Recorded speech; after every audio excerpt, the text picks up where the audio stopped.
Hello there, chat. Happy Wednesday. Happy Wednesday to you guys. How's everyone doing on their fine, good old Wednesday? We're halfway through the week. Almost there at the weekend. What better way to celebrate the halfway point of the weekend than to play some Red Prison? Pyro Prison, Mono Red Prison. The names all mean the same thing. We're bringing glory back to Red. Happy Wednesday. How is everyone doing? Hopefully well. Hopefully your week is not too stressful, too difficult, but if it is, hopefully you'll enjoy yourself here and find some entertainment. Real quick, what are we playing? It's Mono Red Prison, Pyro Prison.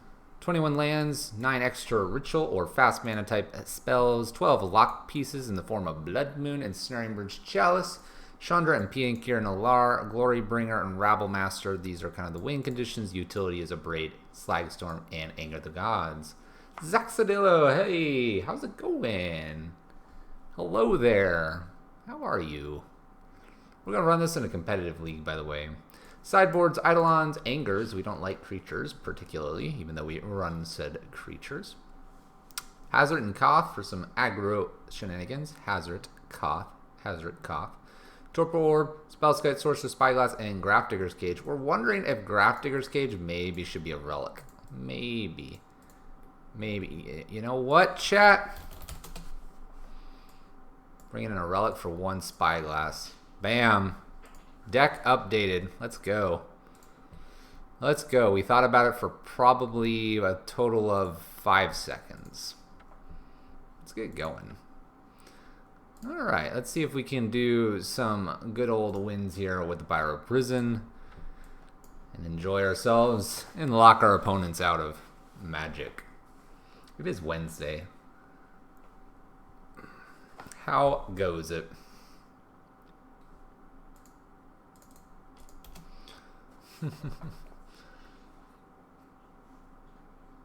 All right.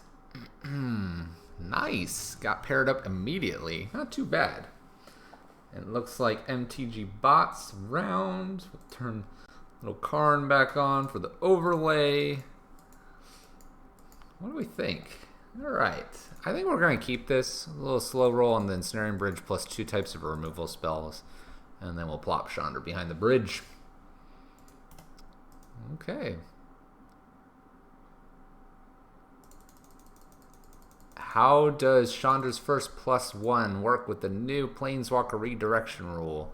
There's no redirection rule anymore, so it's kind of the absence of it. And she only does damage to each opponent. There is no redirection. Smash face, basically. Smash face. Alright, this appears to be Storm. So we're slightly unfavored in round one. Although a Braid might help us here. But we're going to have to play rather slow, unfortunately, now. And try not to just die to a Brawl off the top. If they happen to do Empty the Warrens, we'll be happy because we have the Anger in hand. Nothing from our opponent. They're going to craft and sculpt the perfect hand. As much as I'd like to run out of bridge here, there's real no reason to do so at the moment. So we have an extra sideboard now because of the relic. Harder to deal with Liliana and Karn. Well, I'll say this. If you're using our Chandra to get rid of those Planeswalkers, you're probably already losing. Alright, next turn we're going to try to plop down a Blood Moon here. With the idea that this might be for Gifts mana, and we'll also leave up a Braid by doing this. Alright, Rabble Master is approximately 14 turns too late here.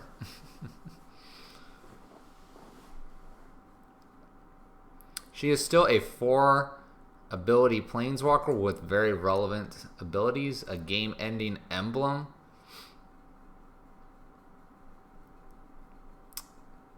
Removal. Mana acceleration. Damage and card advantage.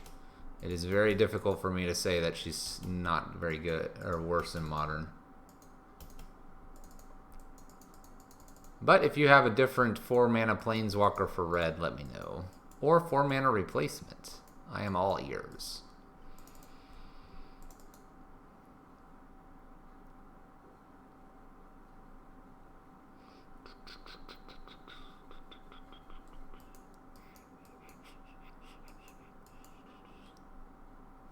Oh, she definitely is worse. The redirection makes her worse, but she was already pretty powerful, so it actually knocks her back to being a little more fair. If anything, it probably helps her with not getting some banhammer in the future if they feel like she was way too powerful, which I don't think she is. I think she's right on point for where a Planeswalker like this should be. Hopefully in the future they'll get a white one, a black one. Well, granted, Liliana the Veil is pretty solid, but the four abilities are really nice, especially when only one of them's really one of them's only really relevant. All right, so this to me smells like it's probably a Remand again or a Gifts Ungiven. Discarding Noxious Revival is interesting here.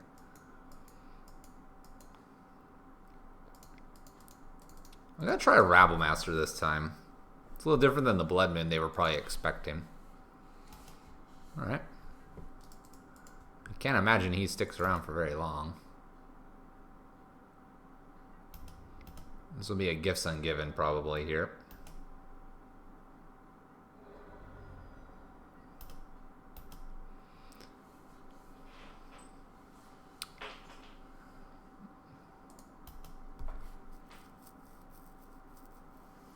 We have a list that we want to run 3 Karns in. But again, I agree with you. I'm not sure this is the deck for him. But we can give it a shot.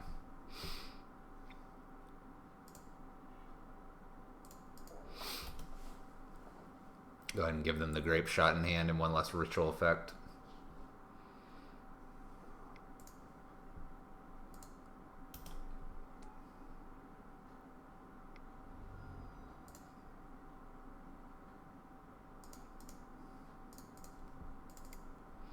Alright, we'll attempt to abrade here.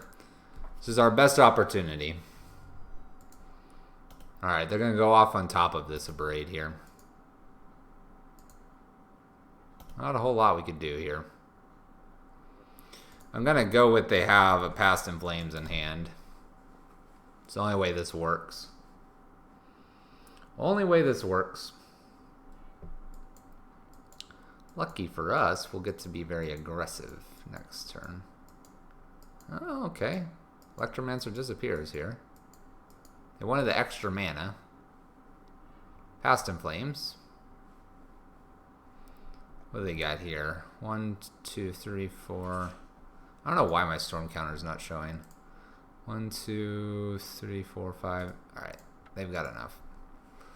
They've got enough. Alright. That's okay, though. We have a couple things we do for our lovely opponent over there.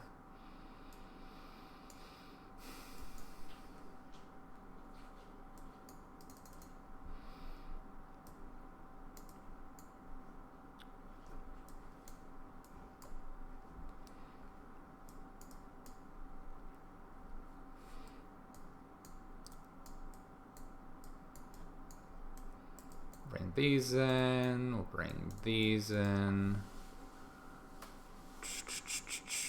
Probably one Spellskite wouldn't be bad either. Take out one more Chandra here. So Chandra, we've determined, is way too slow for this matchup. Way too slow. Having run this matchup now several times.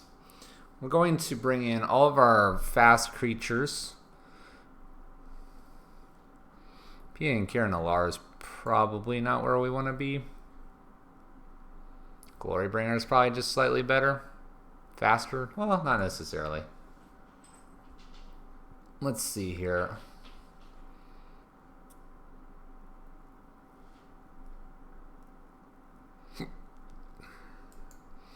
Bring one Glory Bringer in for P and Cure. Alright, so we're bringing Grafdigger's Cages and Relics.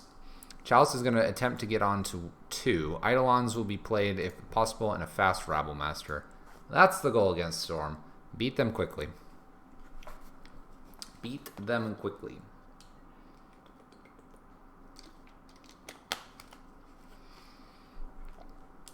Let's hope for a good opener here. Come on. That'll do. That'll do.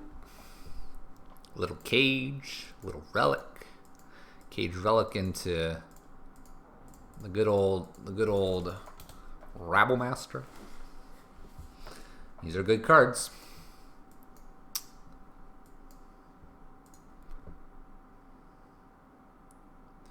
It's a good start.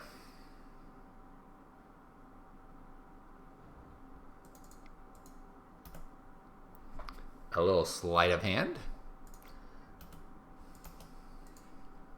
Ooh, yes. Yes, Eidolon. Yes, please. Alright. We're off to the races again. We've done this before. Part of me wants to play the Relic next. Part of me knows I need to just probably jam Rabble Master here. This could also be a Remand. Oh gosh. The greed is strong. Alright, we'll jam Rabble. We'll take a little bit of damage for doing this. They will also take a little bit of damage. Maybe. Ooh. Alright, let's fire in there. They don't want to remand. They're afraid to.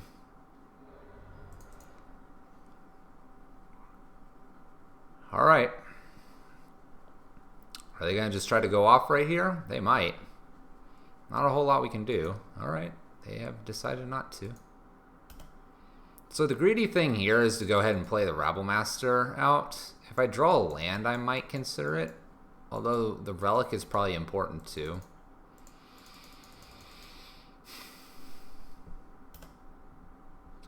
Let's go ahead and get in here for some substantial damage. Substantial. And then we'll play our Relic here as a backup to our Cage. And I think that's about... The other thing we could do is go ahead and Slag Storm here. If we Slag Storm, that puts them to 6 versus having 5 spells they can cast. They can cast 3, and if they remand it at all, puts us lower too. Let's go ahead and play this Relic. I think Relic's safer here. Gives us an alternate to this Grafdigger's Cage if we need it. We can draw off of it too. Let's go ahead and get rid of this sleight of hand. Alright, we are at a risky 16 here. Desperate Ritual. For probably Gifts Ungiven here. Gifts Ungiven.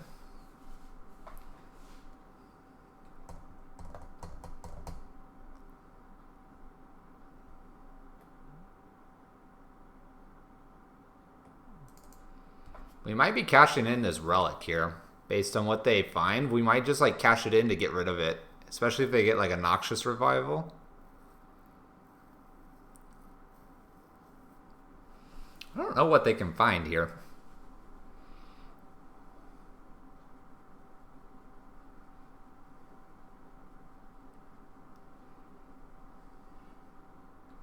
A Lightning Bolt and a Braid. Lightning Bolt, a Braid. Repeal, and Desperate Ritual. Repeal lets them draw. A Braid takes 2. We might just give them a Braid. So let's give them... Let's get rid of Lightning Bolt. And Repeal here. We'll give them Desperate Ritual.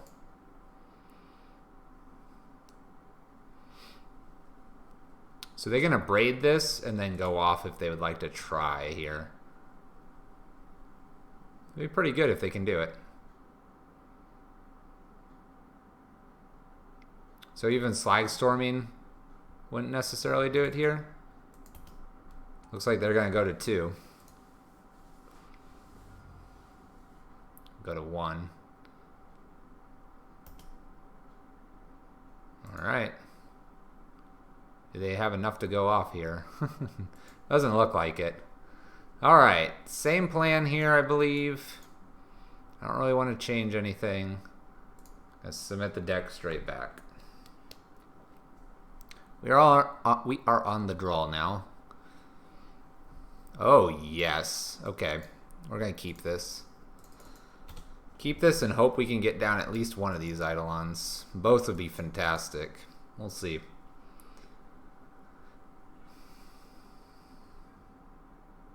They might just go for the turn 3 kill. We'll see. We'll see.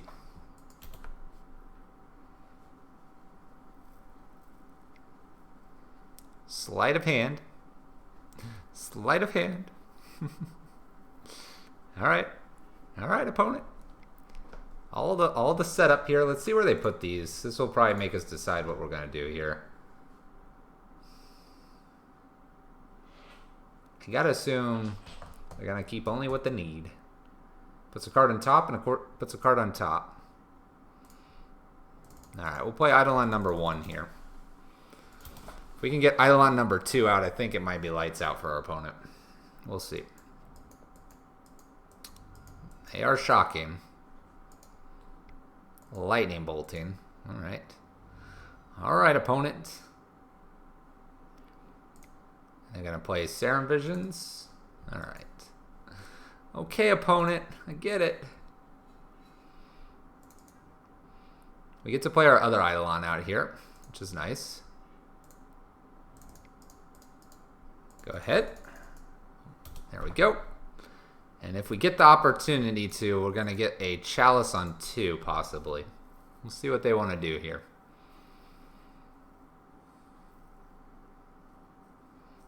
See what our opponent wants to do.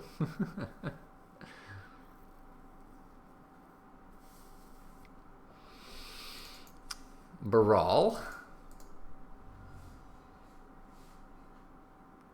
It's a big boy Baral. And Grape Shot. Alright. Hey Zale, how you doing, man? Alright, we're gonna throw this Chalice on 2 here. While we have the opportunity. Chalice to 2. Good luck, opponent. Obviously, this is a little bit of a bummer for us with our Abrade now, but we've already gotten rid of 2 of our Eidolons. So let's see if we can... we'll probably try to get rid of Baral here with the Slag Storm. Although we're a little nervous to do that in case they decide to empty the Warrens on us.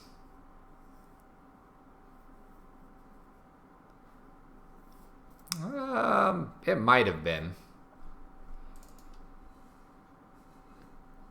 It might have been. We believe in our Chalice on 2. Beat my face in.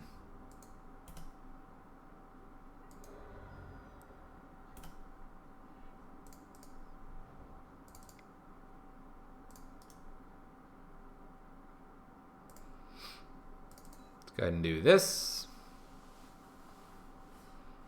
The other thing we can also do is hold the Abrade when they go to blow up the Chalice on 2, and then they play their first spell, we can kill Baral, or whatever spell they've got going on. Probably deciding whether... Well, he can't really remand it, right? Wipe away. Alright. They decide to wipe away their own Baral. Alright. That's a little different. The only other reason not to throw it on 1 is because we have Chalice and... or not Chalice, we have Relic and we have Grafdigger's Cage that we kind of want at some point. Especially since we're shutting Eidolon out here. This kind of a thing.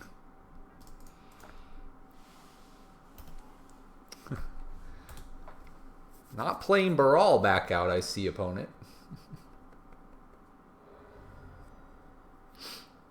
So, yeah, we've shut out several of our cards, but we're also leaving the one slot open for us. The other thing we can do right after this is put another Chalice on 2. They probably have Echoing Decay, but that would be at 2, where they might have a way to get this wipe away. So we might try to do that. Baral can't be played, by the way.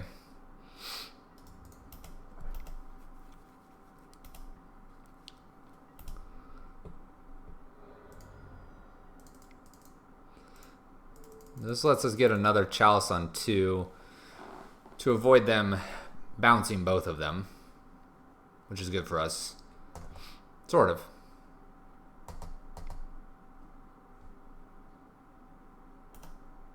Okay. Repealed. They were repealed. Well, now who knows what. Return target spell. All right. Well, we'll just hold tight here with our braid up.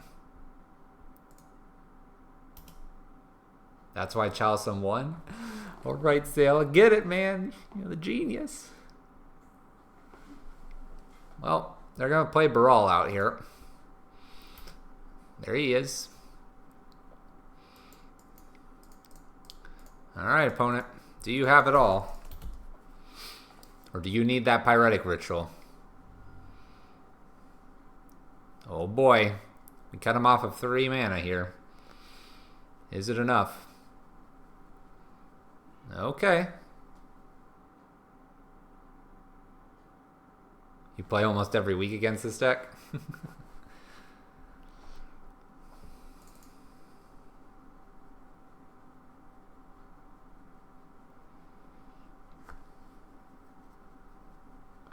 What's next? Empty the Warrens here? What do you got, opponent? You can't pass them Flames. The fact that they're thinking about this makes me think that they really have to decide whether they go for it and lose, or if they get rid of like Rabble Master and hope that these 2 don't kill them too fast. Too fast.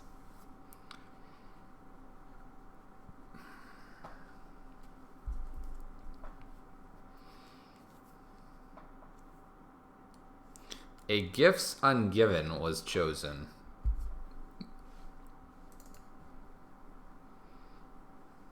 Not sure what they can find with 1 floating mana here.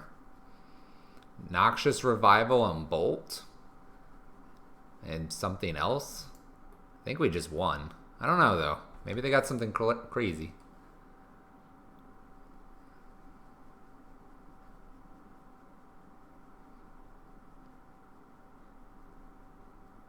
Repeat. No.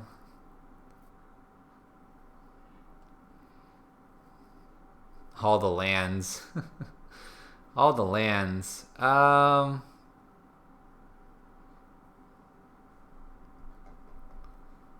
we'll put Past in Flame, I guess, in the yard here.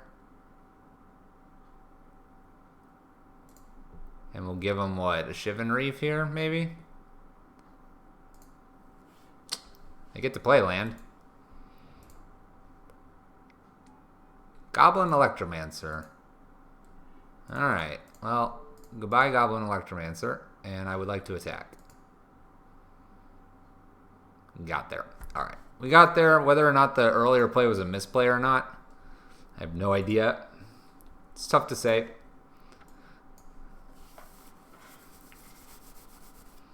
But we got there. We got there, chat. Match 1 done.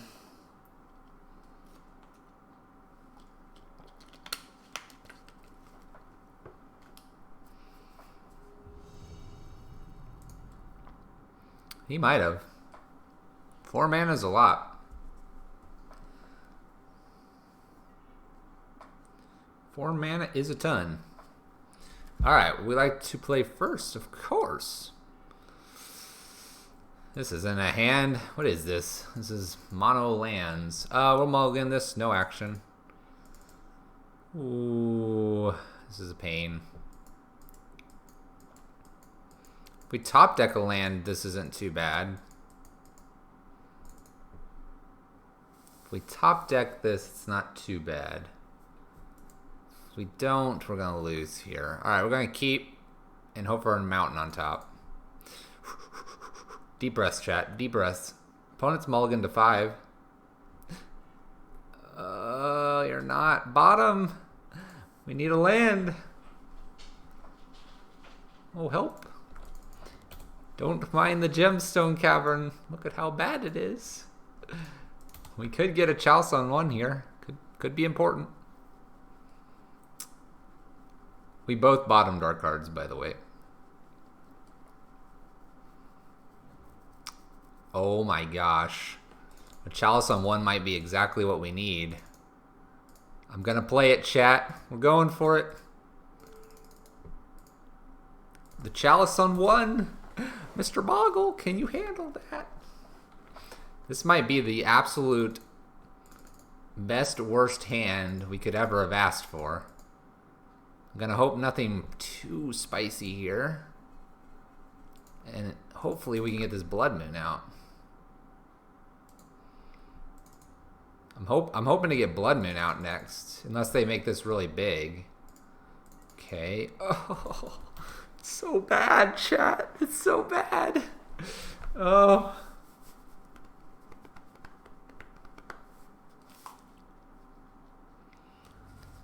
All right. You get to pay it. You get to draw it. All right. So they can't really play anything but a 1-mana. Ooh. That's a card.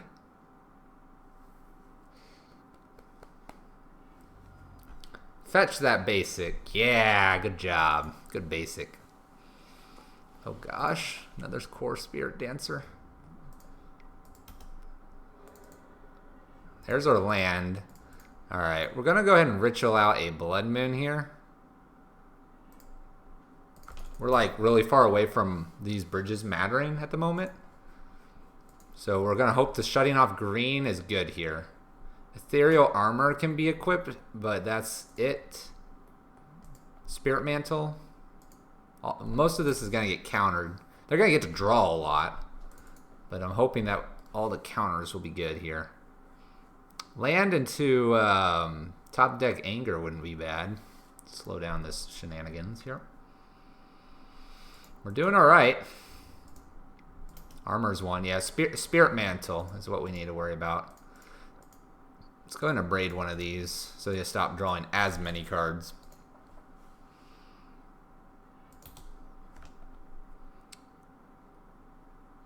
Yeah, Coronet's 2 green though. Or sorry, 2 white. It's not green. I respect their plain choice though. Those are pretty plains. Oh my gosh, we're just like swallowing up the lands here, chat. We are on a 16-turn clock. That Blood Moon doing overtime here. All right. Let's return the favor here. Let's return the favor. Hiya! Ninja! I think our clock is slightly faster, chat. Griffsboon. Draw a card. I like this 1-mana cycling stuff they got going on.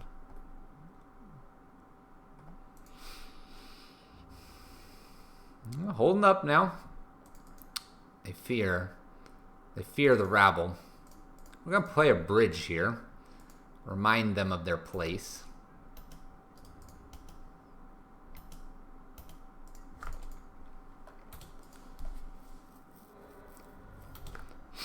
The bridge may seem unnecessary, but I don't want them to find what, like a Spirit Mantle, be able to block this, make this big, and start attacking us. No, no, no. That's not what we want. We want to show them we got the lock on them.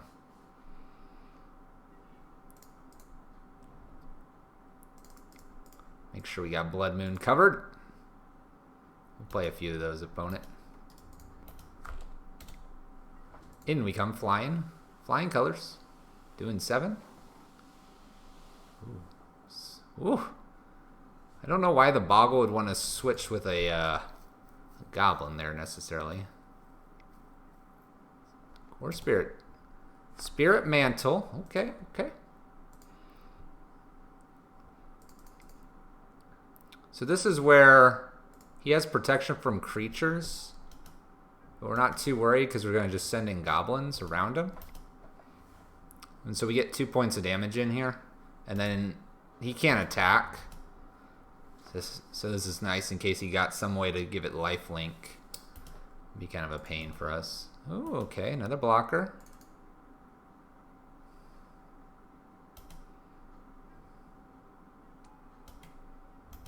Go ahead and attack in here. We'll get in 1 more point of damage. This is really weird. Our opponent is trying. I can respect this. Certainly can.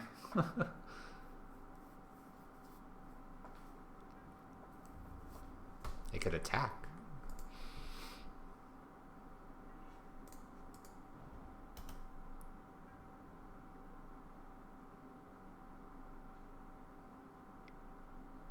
Okay. Let's see here. So they block this one, block 1 and 2 get in, so I gotta just sit tight again. Let 1 get in again here. Just enough trickle damage here. Just enough.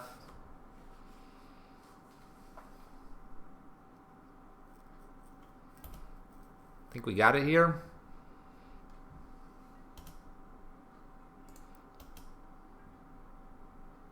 Go ahead and play safe and just play this out over 2 turns here.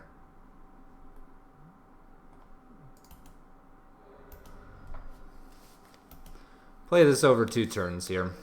Just to be super safe.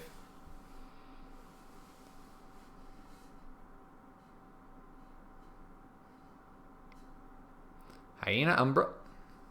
Chaliced. Chaliced. The Core Spirit Dancers make this kind of a weird matchup because you want to leave in targeted removal, but it's not very good. Alright.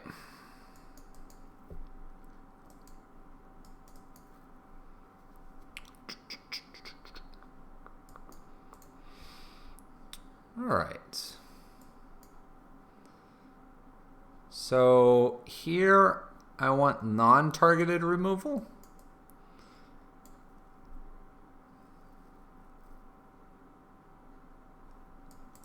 I want non-targeted removal, and then I need the Source of Spyglass for the Seal of Primordial, whatever it's called. The enchantment that they use to remove stuff.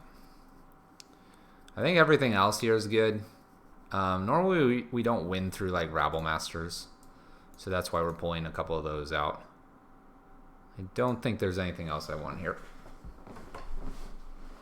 Anger, Slag Storms, and all that are for the Core Spirit Dancers and to clean up immediate Rabble Master type, or not Rabble Master, immediate Slippery Boggles.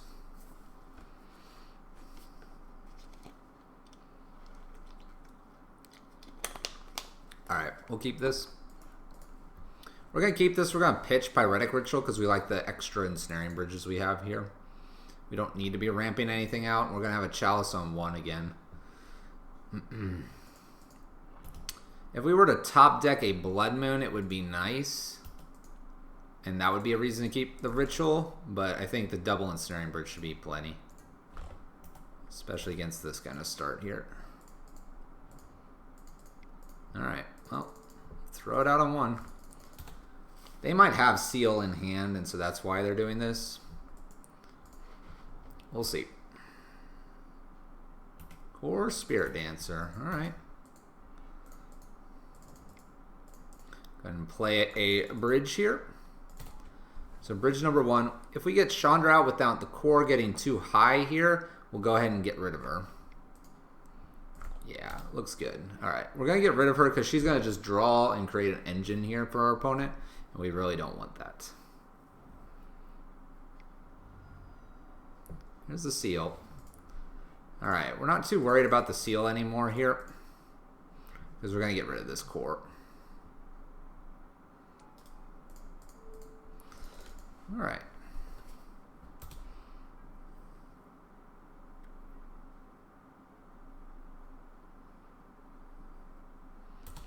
Alright. They look for a card with Horizon Canopy. They may not have another creature. No real reason for them to pop Seal just yet. Let's go ahead and start looking for what we get. Blood Moon would be fine. A variety of cards would be. Play an extra Ensnaring Bridge just to have. A Spyglass wouldn't be bad off the top. Oh, Spyglass. 1, 2, 3, 4, 5. We'll tick up. We're going to hold this land. Their creatures get fairly large, so we're going to hold in case we get... I believe I brought Hazard in. No, I did not. We'll hold in case we get Koth.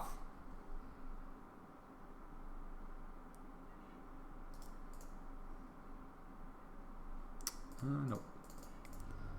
Let's go ahead and cast Simian Spirit Guide because he's an attacker. Get in for 4 points of damage per turn would be perfect here.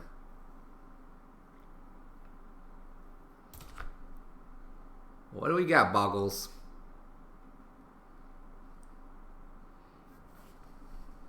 Nothing. Nothing.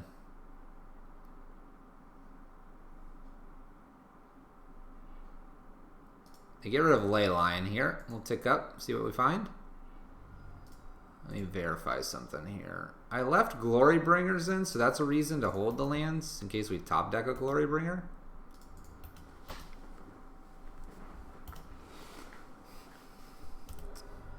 You know what? I think I'm going to do that. Just in case Glorybringer's on top here. Spirit Dancer. Probably remove that.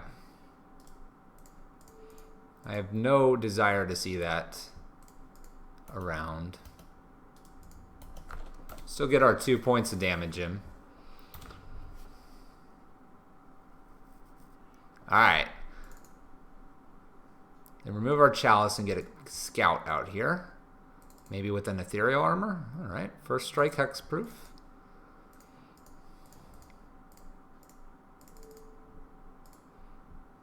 Go and get our Chalice out on 1. We'll tick up here. And we're going to go ahead and play so that they can't attack. And now we'll sit back and chill here.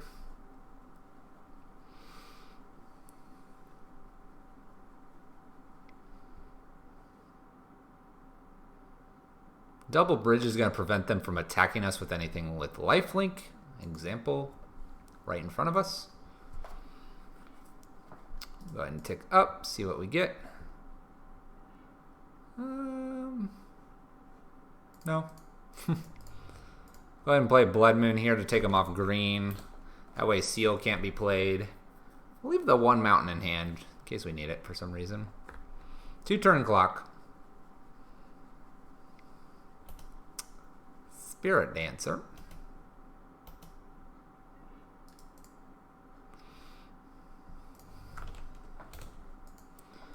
Alright. What do you got, opponent? You're at 1 life. 1 little itty bitty life. Ethereal Armor. It's the last straw. They could attack. Tick up Chandra. Directly to face. Oh. Don't mind Glorybringer there, opponent. Alright, there we go. Boggle's taken down. Even after a miserable mold of 5 that left us with 2, I repeat, 2 gemstones and no other lands. Alright, we got the draw here. We're going to keep this turn 1 Blood Moon. You always keep a turn 1 Blood Moon. Just about. MTG Bot's late. MTG Bot, man, wake up.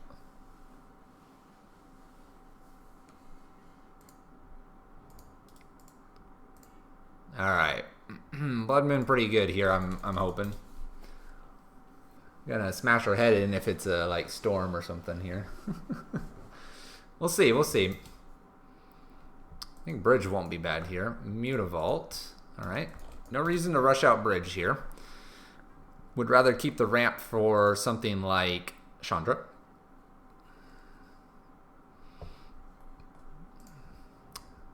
Mutavault and Tech Edge. Aether Vial. Alright, so our opponent is around our They're around our Blood Moon, potentially here. Let's go ahead and get in with Rabble Master. Seems decent. Get in for that. Good 1 damage. It might be fishes. Mutavault plus Aether Vial kind of indicates that, although Tech Edge indicates white taxes of some variety. Green-white taxes, perhaps? We have no reason to rush this bridge out still, because we could top deck Glorybringer. So we're going to sit tight 1 turn. And this is the whole, you don't have to play bridge immediately that people panic about. Don't play this. You don't need to play this immediately. Top deck Glorybringer is like fabulous here. Gets rid of the blocker they're going to probably use. Interesting.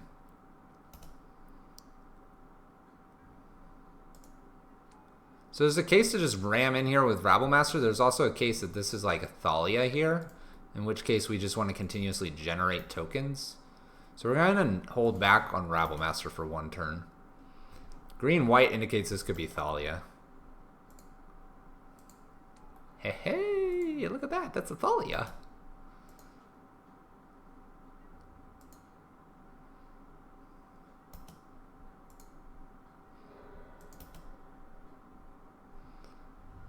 All right, we'll go ahead and get the Chalice down on 1 here.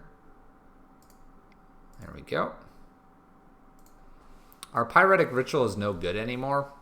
And it's actually one of the cards I'm finding myself cutting whenever I see a taxes-based player.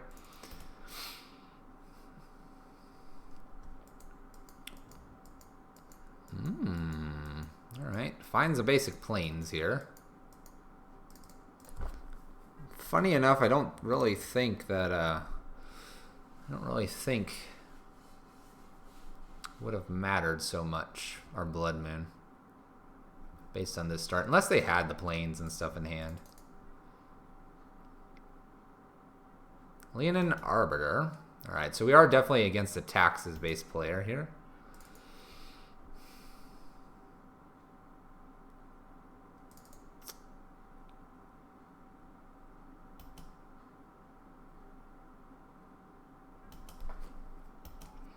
Alright, so we're just going to send 2 goblins in and do 1 point of damage here.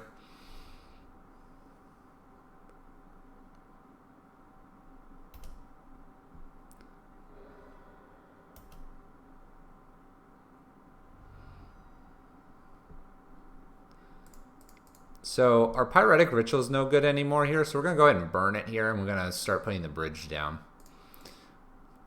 We're going to do that because they'll have the option with a Flicker Wisp to flicker Blood Moon or Ensnaring Bridge. At this point, when they have enough of a wide enough board, they're just going to flicker this bridge. So we need to be able to hopefully get something else out here to protect. Second bridge would be great.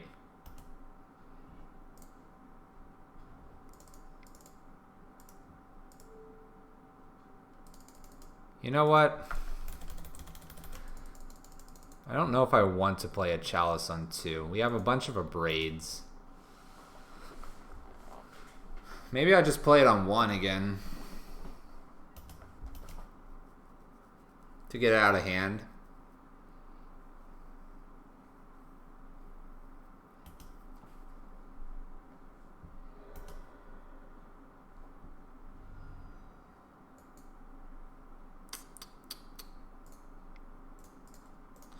Go ahead and play it on 1 as well. I'm going to leave 2 open for us. Abrade's pretty powerful here against a lot of their creatures. Plus it would get rid of Aether Vial, which is probably my biggest worry at the moment. An end of turn Flicker Wisp and then doing shenanigans. So that would be a good way to get rid of the Aether Vial here. Which is kind of what I would like to do. Extra Blood Moon's maybe not too bad either. Go ahead and do that in F6 to our opponent.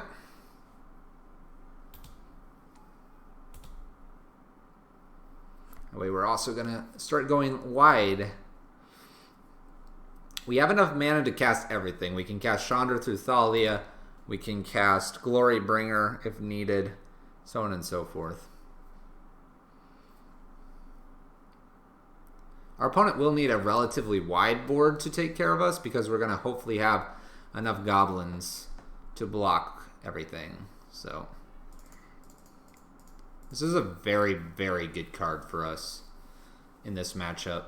1, every turn we're going to be able to attack for 2 in the air.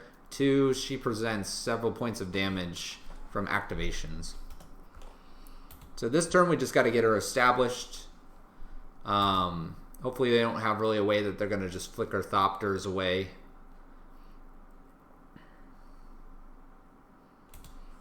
If they had a Flicker Wisp and are going after a Chalice, we'll just throw the Chalice because the Chalice resets to 0 counters. Alright, so let's go ahead and attack in for 2. We're going to get a couple of goblins in here too.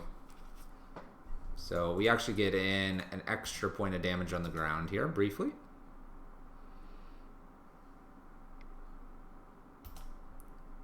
Opponent's going to Flicker Wisp, I'm guessing. Flicker Wisp to get rid of a Thopter. Alright, so this we want to probably activate, and we'll use that Thopter to target here, so that we still get 2 points of damage total in here.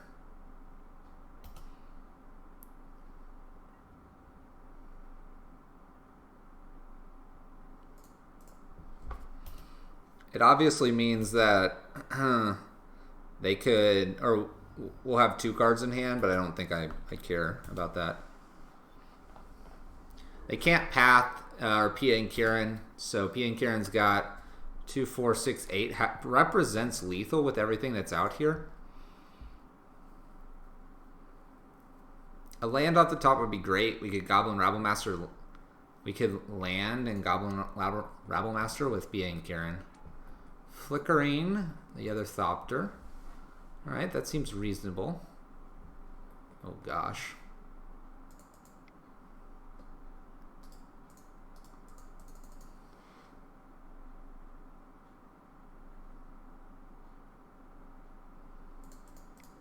Alright, let's play Rabblemaster down. My pause briefly was to determine if using Glorybringer there in any capacity would be good. Here we're either getting in for 1 or we're getting rid of the Flicker Wisp. I think they want to retain their Flicker Wisp here.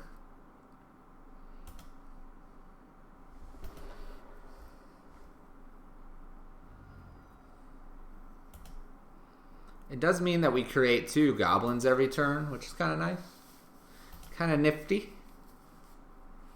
They will have to block with their Flicker Wisp at some point.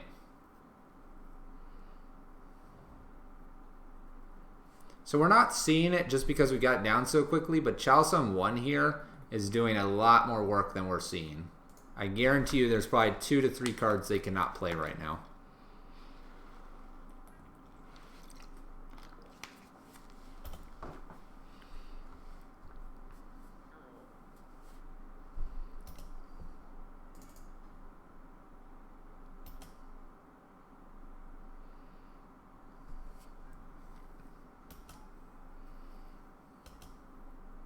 Our health total's really healthy right now. Oh, our goblins are going to get frisky here too. Forgot about that. That's okay. We probably should be attacking with Pia and Kirandalar, but I like this. I like this attack. It's a good attack. Alright, Angers come in for sure. Torp Orb is a must. Spellskite is a must. Sorcerer's Spyglass is probably fine here. Cawthon is okay. Rabblmasters are bad here. What else is bad here? Nothing else is really bad necessarily.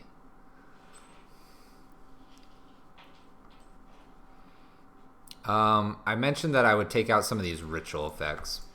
So ritual effects are pretty bad against Thalia. Even though we have a lot of ways to get rid of Thalia, I don't necessarily want them in here.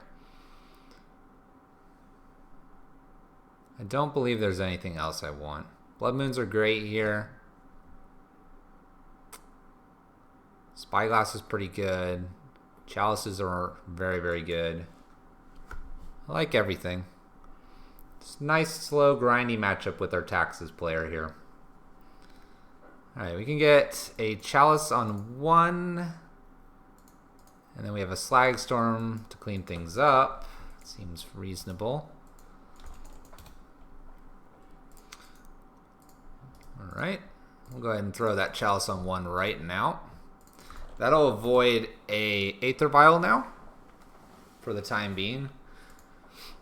And then hopefully we can just get this Blood Moon out pretty quickly. Hits us for 1.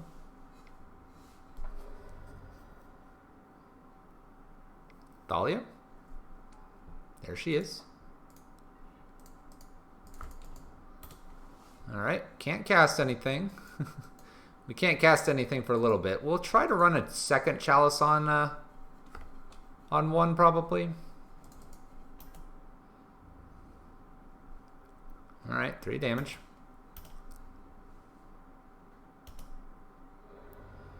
Hopefully a land off the top here. We do need some lands. We do need them lands. Uh-oh. Uh-oh. Blade Splicer? Oh. Oh, man. Okay.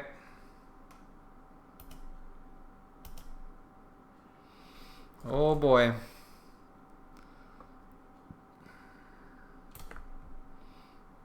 This is a prime example where even if we drew a ritual, it wouldn't have helped. I know it's difficult at times, but the ritual right now does nothing. This is not very good, chat. This is very bad. What are they presenting? 5, 6, 7 damage. So we are on a 3-turn clock. We need 2 running. We need a running lands in order to get this Slag Storm off. With nothing here. They play a creature here, I think we're dead.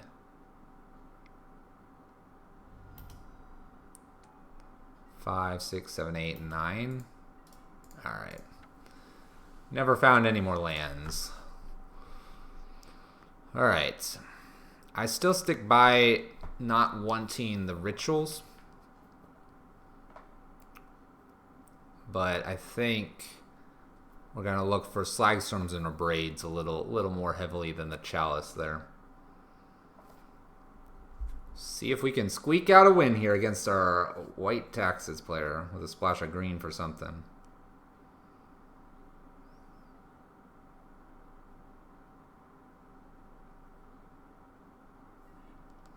We do get to go first. That's a big deal. Okay, we're going to mulligan this 1 land. Much better. Alright, we're going to keep this. We're going to bottom that Blood Moon. We now have a Braid as well. This is nifty. We have a Chandra that can follow this up.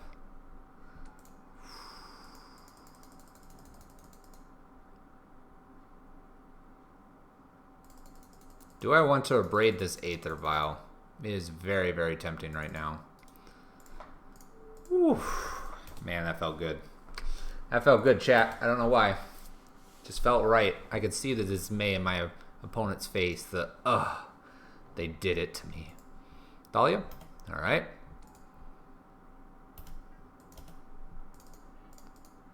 We're going to hang tight with this Slag Storm for a turn or 2. We can cast it. Simian Spirit Guide is an excellent ramp spell. He gets around Thalia. He's just like, I don't care, Thalia. I don't care, man.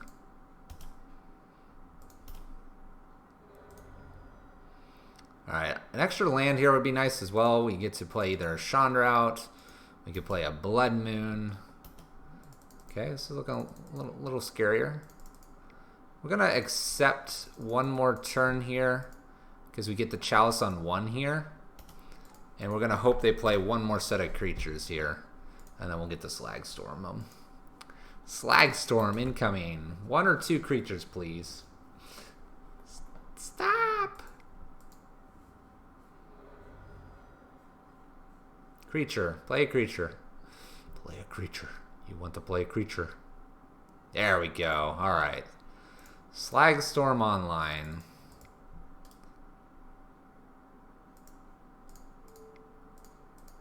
Three damage to each creature. We can actually play Chandra next to get rid of something, which is nifty. Woo! It's good. Feels good, chat. Flicker Wisp, Flickering Chalice here. That's a nifty little flicker effect there. Alright. Let's do Jeskai Ascendance. Thank you for the follow, man. I do appreciate it. Much appreciated. Let's go ahead and get Chandra out here. Oh, we didn't need to do that way. Alright, we're gonna get rid of the Flicker Wisp here. We have exiled a Simian Spirit Guide we weren't supposed to do. Whoops. Phyrexian Revoker. Okay, didn't see that one coming. Well, Chandra's no good here. Maybe we'll hit a Slagstorm Anger here. Well, a Braid's not terrible. Let's deal 3 damage. We will tick up. Maybe find another Braid. Nope. Alright, pass the turn. No real reason to rush a Blood Moon out. That's kind of a silly thing to be rushing out here. They have their double white. That's about all they need. And I can't believe they would attempt to tech edge me as their turn. That would blow my mind, probably. Thalia. Well, we're going to Desperate Ritual here in the event.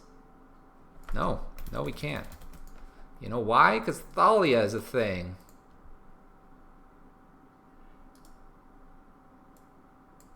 Alright, that's not a bad one off the top. So, the reason for the Desperate Ritual attempt was in case we top deck a Glory Bringer. Because I don't believe you can cast this during it. Alright. Core Firewalker, that's a bit of a problem for us. Alright.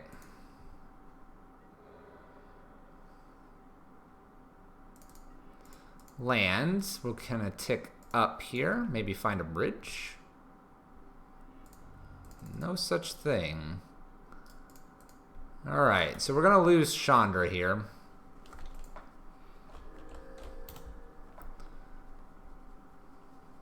Unfortunately for us.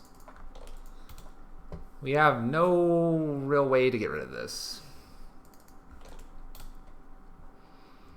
No real way to do it. 1 to our face, 2 to Chandra. Alright. We're needing one of our bridge effects. Chalice. Throw the Chalice on 1 here. Throw out a Blood Moon and pass the turn. They are gaining life. We're looking to reduce our land or our hand size in the case that we get a bridge here.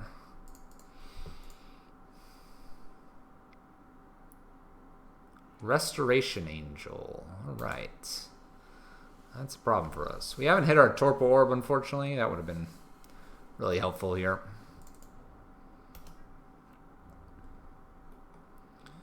Five, 6. So we need to top deck something great here. Something great here.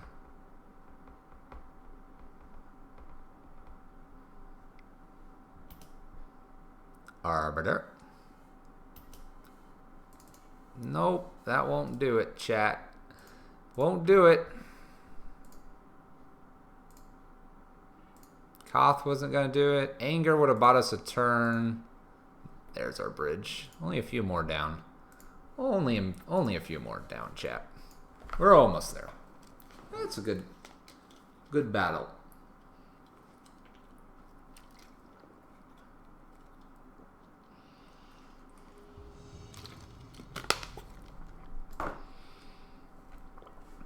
All right, we're playing against Marshmallow Chess. This is a turn 2 Chandra. Hopefully no Thoughtseize here. Thoughtseize is going to really be a problem. Could turn into a turn 2 Glorybringer. Just saying. Just saying. Marshmallow chest. Marshmallow. All right, opponent. What do you got? Cause we got Chandra. We got Chandra.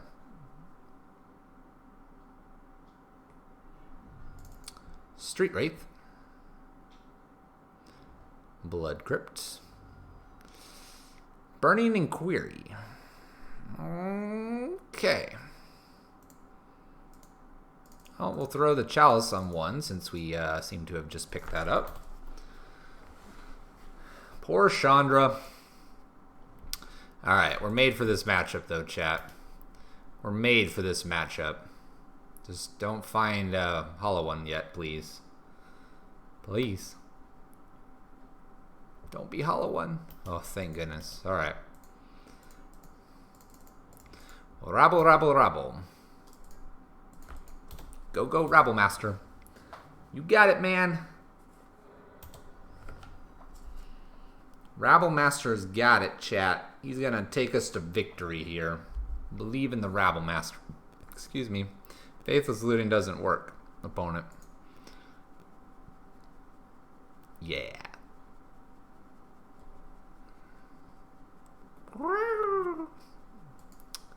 And Goblin.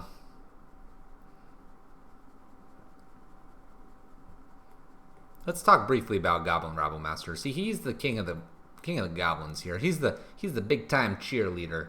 He's got that club, bunch of guys behind him. He's like, hey man. And he's like, what's up? What's up, Rabble Master? And Rabble Master's just like, dude, I got a secret. Oh yeah? What's the secret? If you go attack and jump and kick and yell at the opponent, I'll give you something. Oh really? Yeah, I'll give you something shiny. Oh, shiny. I like shiny. What do I gotta do? Just attack the opponent. Is that it? Yeah, that's it. Okay. Wah! That's the conversation that they have. Don't worry about it. Don't worry about it, chap. You don't need to understand. You just gotta respect the spirit that is Rabble Master. Now we gotta give this goblin something shiny. We promised him. That is the Rabble Master discussion. Alright, where's our sideboard? Sideboard button, thank you. Alright, this matchup's pretty fun. Rabble Masters come out here. We bring in some extra angers. Those aren't too bad. Spellskite, Koth, and Hazard are all pretty decent. Grafdiggers and Relics. So Eidolon, Sorcerer, Spyglass, and Torpor Orbs all come out. We'll take out a pair of Blood Moons, but not all of them. And then, what else do we want to take out? I mean, all of this is pretty good stuff. I'm not going to lie.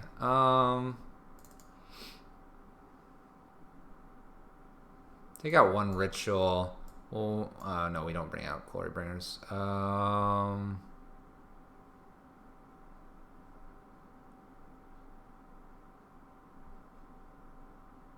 Man. Maybe 2 Rituals. Bring in a Relic and a Grafdigger Cage here. We'll leave one Grafdigger Cage behind. Let's see how that works. I can't even fit an extra Relic in. That's how good the matchup is. Can't even fit in that extra Relic. Oh my gosh. Yes. Keep. Slam keep. Sandwich and a half keep. Hope for an Abrade off the top keep. Opponent's looking at 6 now. Opponent's looking at 6. Cage is really nice. It shuts off Faithless, shuts off Bloodghast, shuts off the Phoenix. Doesn't shut off Gurmag Angler. Doesn't show it off Hollow One. Just have to respect those are cards that can beat our face in here. Flame Adept. That is a card. We'll go ahead and play the Cage. The Cage. Allow them to attack us for 1. Maybe a little more. Maybe not. Going for a little more there, but apparently not. Alright, we're going to ramp out Chandra here. We're going to go ahead and tick this down as well. This could actually kill Chandra out of nowhere. So we'll do that. They bolt it. That's fine. We have Pia and Kieran showing up in 2. Based on our opponent's slow start, I'm pretty okay with all this that's going on. Pretty okay with this. Getting Pia and Kieran down next. They're going to Goblin Lore here, probably.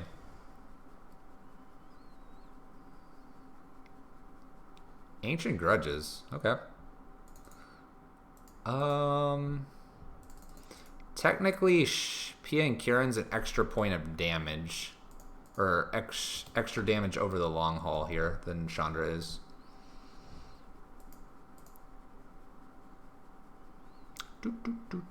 Phoenix? Yeah.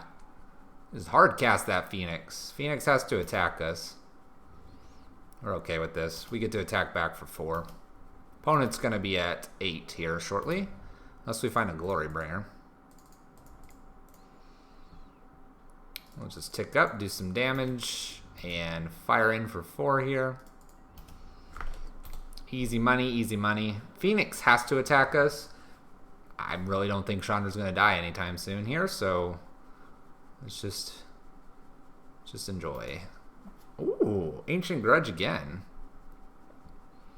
Ancient Grudge again. Alright, so if we find a bridge is even more powerful now than it was before. Phoenix at Chandra. I think we still win this race. Oh, baby. We're winning this race. Nope, we don't even need to cast that. We don't even need to cast that, opponent.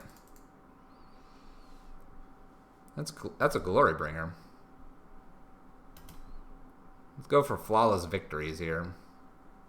Alright, we got it. We got it. Turn to details. So that Hollow One matchup's a really good matchup for this deck. Certainly very good. Certainly very good. So our Taxes player has prevented us from getting the 5-0, but we'll go for the 4-1 here. We're going for the 4-1. Doing well tonight. Doing well so far. Feeling confident.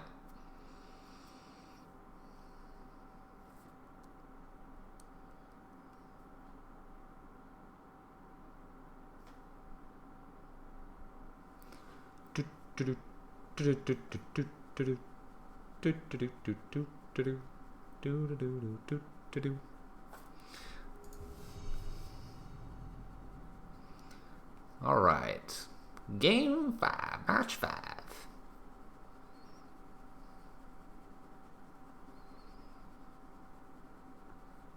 Where you at, opponent? Hit that button. Hit that join button. Don't worry about it. Don't worry about it. All right, we're gonna hit join again. See if our opponent decides this time. Heck yeah, we're gonna play first. I would like to play first. Interesting little hand here that we got going on. 2 Abrades, Chalice, Desperate Ritual to ramp some stuff out. Chalice on 1 wouldn't be bad. I guess we'll go ahead and keep this. It's a little risky.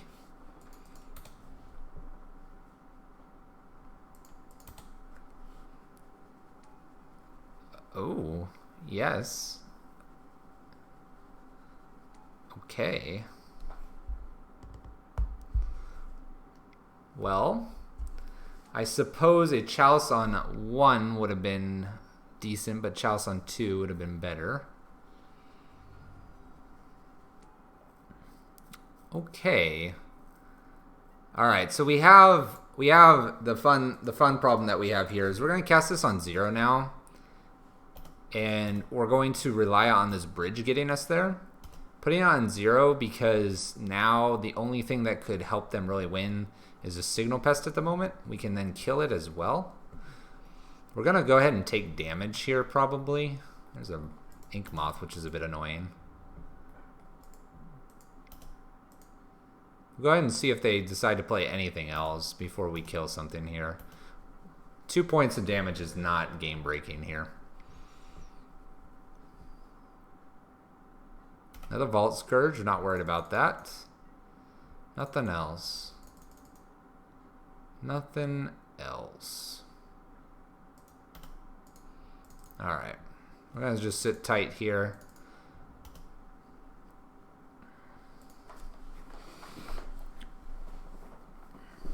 Alright. We have the ability to double abrade something now.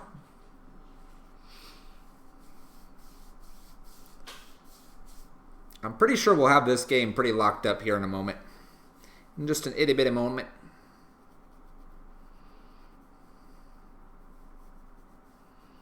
Our opponent's probably wondering, they left 2 mana open, they're red, they didn't do anything, they've thrown a chalice on 0.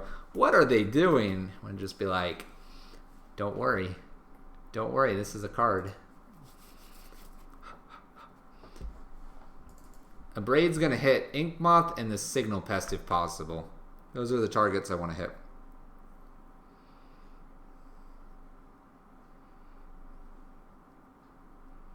Man, this matchup feels good. This feels good with a couple of Braids here. Just happened to get lucky in game 1. There's a little Blinky. Blinky and Inky. The pair, the duo. Here comes Inky.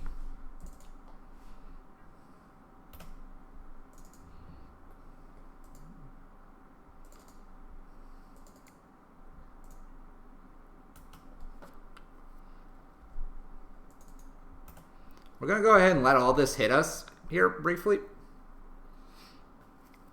Alright, now that they've spent their mana, we're going to go ahead and do what we need to.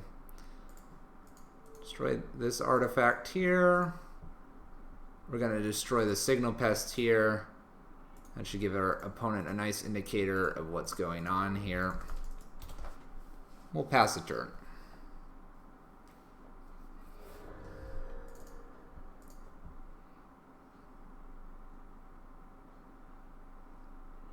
Little Pia Kiran Nalar. Let's go ahead and we're going to bridge here. Bridge into Pia Kiran Nalar and hopefully a land, and I think we'll be off to the races here. There's Blinky. They're going to get in for 3.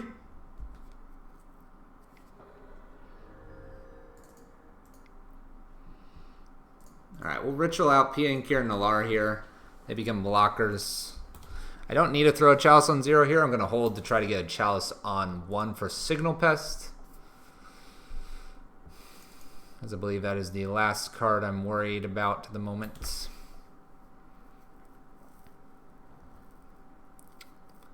Can't imagine what our opponent is holding other than a couple of Ornithopters. Here we'll probably just block double Vault Scourge here. I don't mind doing this at all. Stops them from gaining life. Uh-oh. Uh-oh. Blinky getting in for two ticks of the damages. Alright, there's our land. I guess we could have attacked in for 1, but we're basically on the plan of we're behind the bridge now. The one... Oh. Oh. Alright, the 1 should lock them out completely here. Where we could lose here is not drawing Glorybringer, not drawing a land here.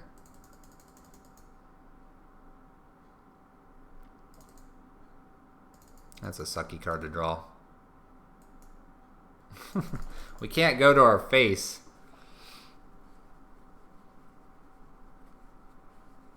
Just to remove our own creature. Bye, Pia Kiran. We didn't need you anyway. Worst case scenario here is to top deck Glorybringer into Glorybringer here. Alright. We should be good from here on out. Opponent can't get anything that is O and X anymore. Unless they happen to have Girapur. Gonna play our Blood Moon here.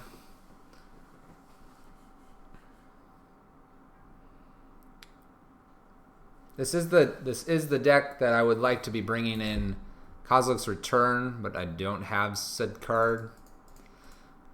Chandra's gonna be fine here. Alright, we're gonna throw Chandra all the way up to 8 before we do anything here. There we go. Opponent wanted to see our win condition, probably. Excuse me. Alright.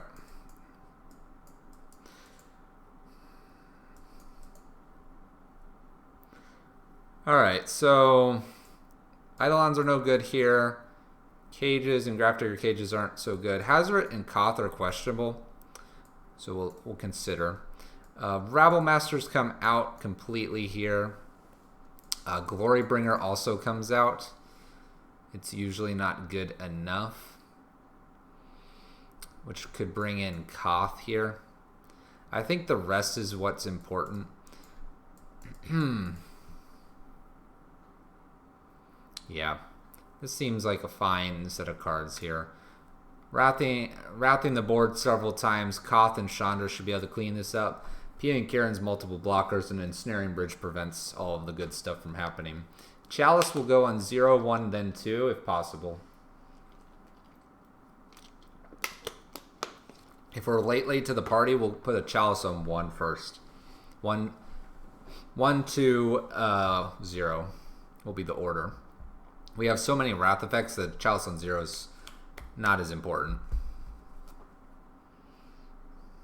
Not as important.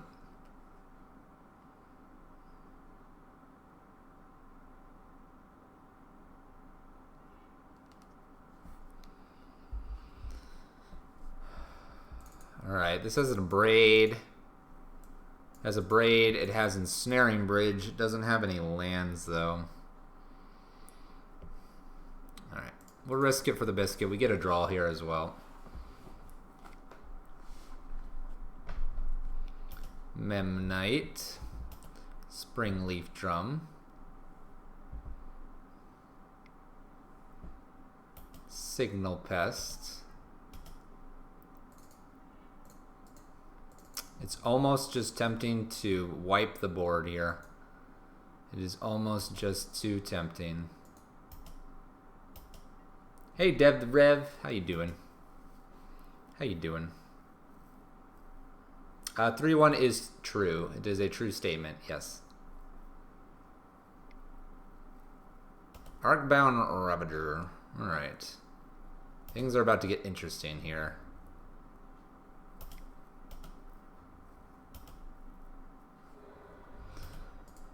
Land is perfect here.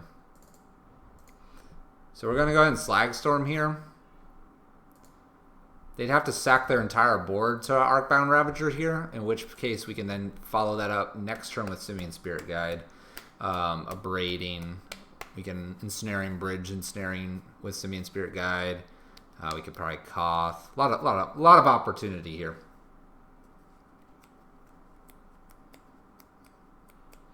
Alright, looks like they're going to sack out to the Ravager here.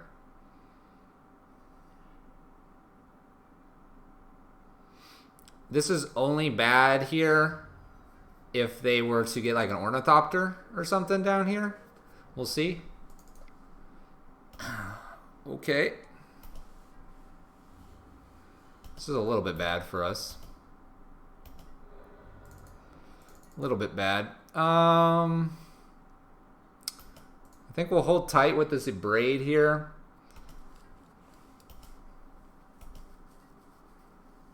And we're probably going to go after this Arcbound Ravager. We'll see what they play, though.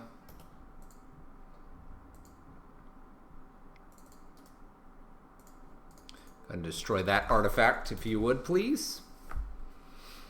We will take pretty much the same amount of damage here. But now Ensnaring Bridge is looking much better, so...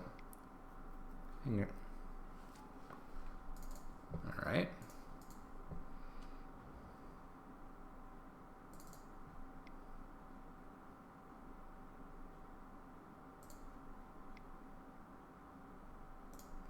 Go ahead and play Ensnaring Bridge here. Makes so Arcbound Ravager can't attack. Vault Scourge can, though, for the time being. Spring Leaf Drum.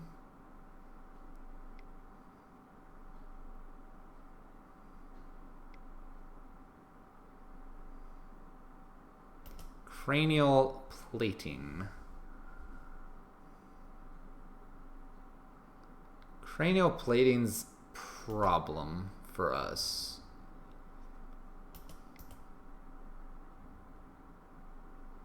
It's a problem, but I think we can get low enough that we'll be okay here. Chalice off the top would be good. No Chalice. We get to play Koth, though. Tick up with Koth.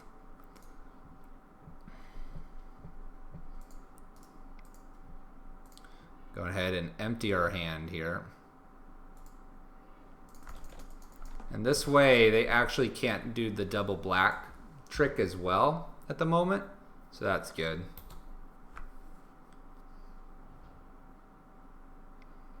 Yeah, ticked up. Ticked up for some goodness here. Play another Blood Moon here. We'll tick up. We will be embleming ASAP here. It'd be great to get rid of one of these artifacts, because then we could get rid of and get this Etch Champion off soon. You get amped to tick them down. I get you, I get you. Another Vault Scourge.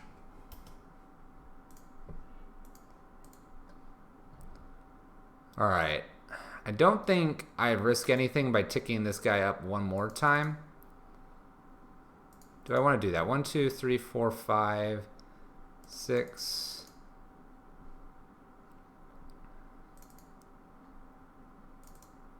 Do they have an answer? I'm not really sure. 1, 2, 3, 4, 5, 6. Let's just emblem now. It's too risky not to.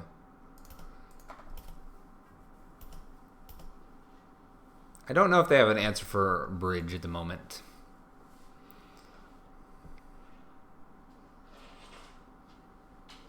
Hooking up Etch Champion here.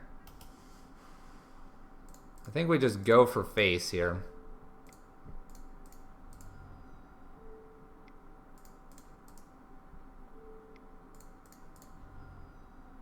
See if they sack. That was good.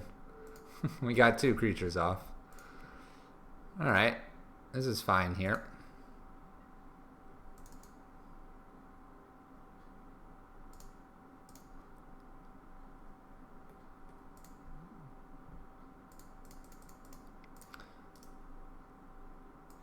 Let's go ahead and cast the monkey here. Yeah, we're kind of done gunning them down here. We're doing this in case... Well, I guess they just pitch it over to Etch Champion here. We should be just going straight for face here. All face. All face all day, all the time. We've given them probably 1 extra turn by playing that out. Land, go.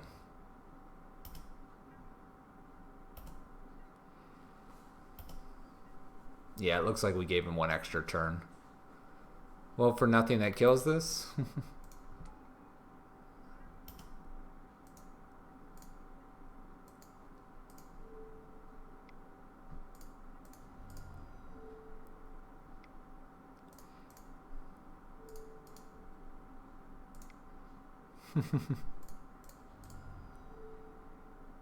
We'll spread it out here. That went for face. They're not checking where these are going. So we got an extra point of damage in without having to hit the Ornithopter again.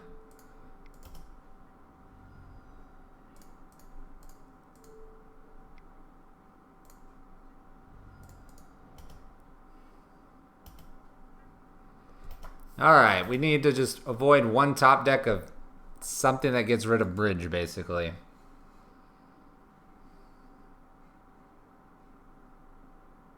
Do I reduce the potential threats or do I break the bridge? It depends on the deck you're playing and if they have a way to get rid of the bridge. That's a 4-1, chat. We got a 4-1. Got a 4-1. This deck is the real thing, if you were wondering. We can talk a little bit about that on a Koth emblem. It is solid. Alright, so real quick on a Koth emblem. Let's bring Koth really here. So, if you have bridge lock with Koth, and they have creatures out, the question is, do you try to reduce their life total down, or do you try to go after the creatures? I would argue that if their life total is something like 30 or 40, and it's going to take you 10, 15 turns to kill them with their mountains, even if you draw just mountains straight, I would pick off creatures as you go. And the reason I would do that is because in the event that they happen to draw their removal for your bridges, then you're able to still probably survive because you've whittled them down. If they're a bit like Affinity here, we probably should have just straight gone for their face. Now, the 0-2 Ornithopter we needed to deal with because it could attack and then Arcbound Ravager could do its thing. Thank you, Electro Punch. It's been an effort by a variety of people. I can't take full credit, although I can say I can't take full credit either for Glorybringer, but I can take credit for actually jamming the ridiculous idea that happened in the thread. We're going to run another league. I believe I have time for a full league, so we'll go ahead and do that as well. Please ask questions about the deck, what you guys think, or questions of how it works. I am happy to answer them.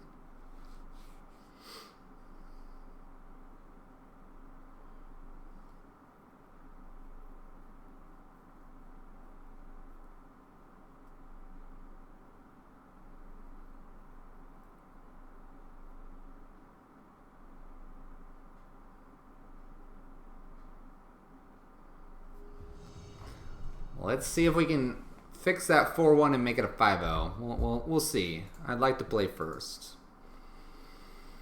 Alright, we'll keep this. It doesn't get us the opportunity to ramp out Rabblemaster, but we do get to play a Chalice on turn 1 on 1, which is pretty good.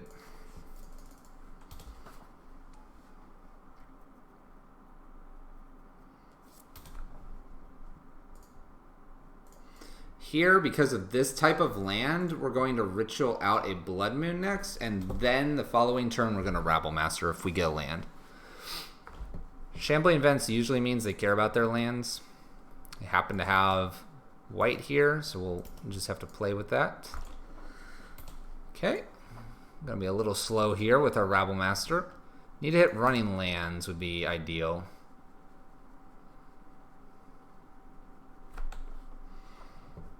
See, it matters some. It matters some, chat. Uh-oh. That's not good.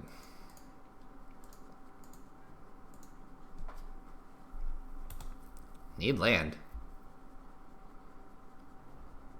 They don't have double white, which is probably very important for this tokeny deck here. We'll jam Rabblemaster here. I'm guessing they don't have red cards, so no bolts. No bolts. No paths, no fatal pushes. No 1-drops.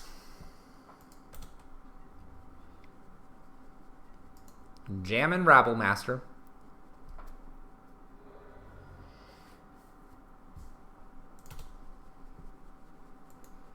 It's not bad to play Ensnaring Bridge here, based on our land total and what we have in hand.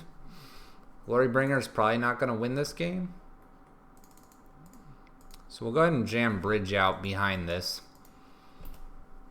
What's funny here is it's giving our opponent more information, but it's basically making it so they have to literally split what they're doing here. Artifact removal, creature removal still needs to be in. They need things to get rid of enchantments. They don't have no idea I have Planeswalkers. They might just think I'm some quirky little beatdown deck. Who knows? Finds double white. This is not good for us. Spectral Procession. Little tutus. All right, little tutus beat us at the moment.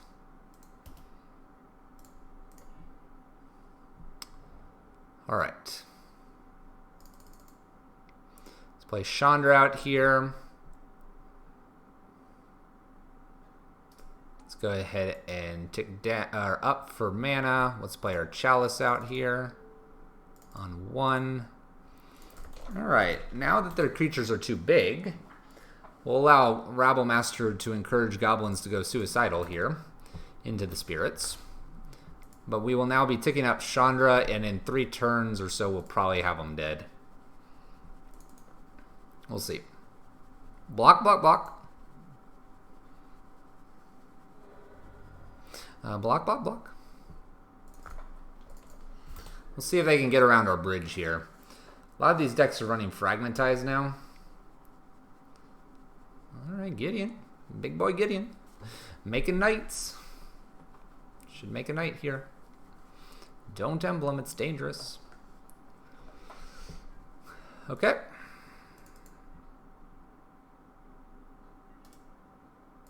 Let's tick up, see what we draw here. Blood Moon, we don't need. Kind of wish I don't have to play this Abrade, but looks like I need to. We'll get rid of this Knight Ally, and we'll pass the turn.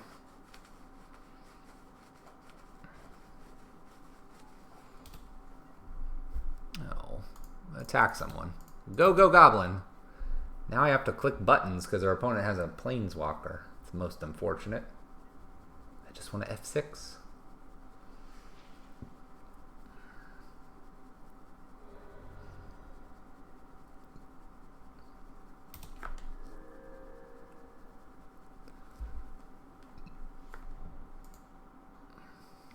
What do you got for us, opponent? Spectral Precision, number dos. Anger the Gods, by the way, will be a very, very, very, very good card here. Need to avoid a bridge killer here. Tick up, take him to 9. Nope, I don't want to play that. Ideal is having 2 castable cards in our hand. 2 castable cards wins this next turn. Chandra plus Blood Moon, Rabble Master, Abrade, Pyretic, Desperate, Simian Spirit Guide, Ensnaring Bridge. I believe we have probably 20-something outs here. We wouldn't have gotten it. Alright. Wouldn't have quite gotten it. Alright, Eidolon's here. Sorcerer's Spyglass is fine here. Koth is fine. Hazoret's not. Spellskite's fine. And Grafdigger's Cages and Relics are okay. Probably just Grafdigger Cage. I'll think about the Relic. That's for things like Lingering Souls.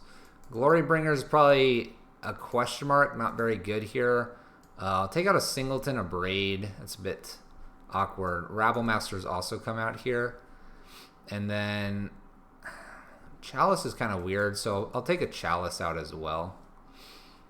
Blood Moons are all fine here. The question is, do we want like a secondary like Relic here?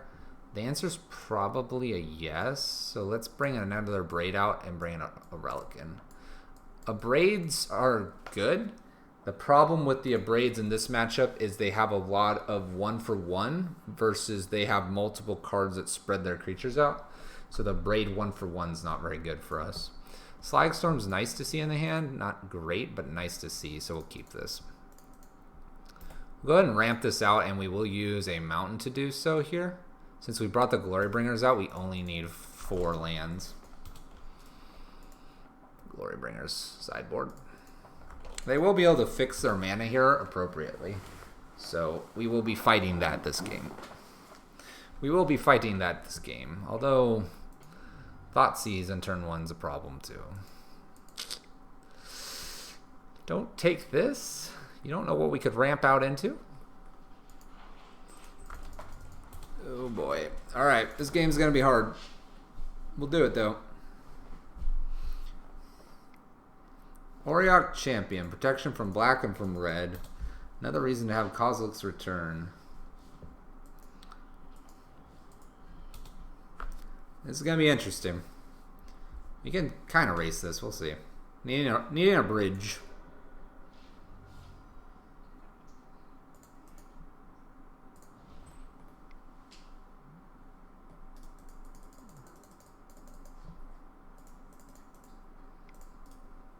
Alright. We're going to cast this. This is going to gain them 1 life. They're on an odd number versus an even number. We work better on even numbers. So we're not probably gaining them a turn. We'll see. Start. Alright, they're going to gain life, obviously. Huh, these are interesting.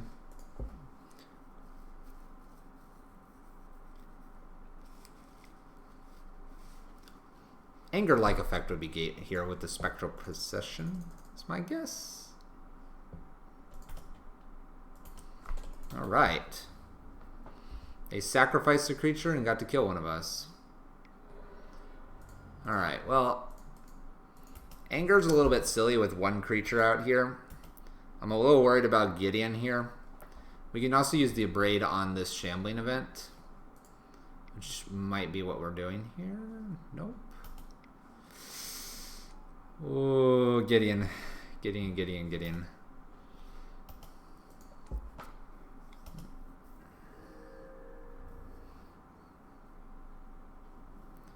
Alright, opponent. They've established a board to find a way out from this. Well, that's not a bad start. Shuts off black. So black has been shut off. It's good they're moving to combat and not activating Gideon here. Let's go ahead and save ourselves 2 points of life here. I believe that could matter. It could matter.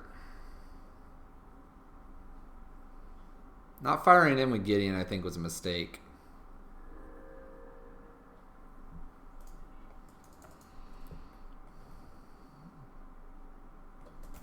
I'm going to wait 1 turn before firing this Anger off. Although, I think they've got us if they just fire up Gideon here. They choose not to again.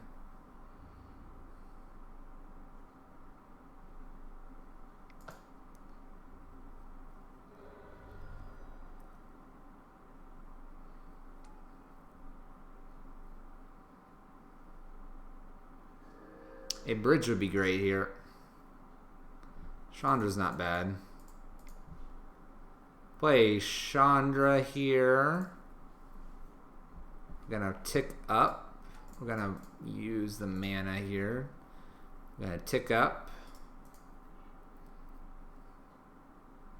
Maybe find an Anger off the top. Chalice. Gonna anger the board here. Pass the turn. They can use Gideon to get rid of Chandra if they'd like. Or they can make a token. They've been doing that a lot. Might have forgotten that Gideon has a couple different modes here. Hey, they found the other mode. Alright. In a way, they should just probably bash our face in. But they're going after Chandra here.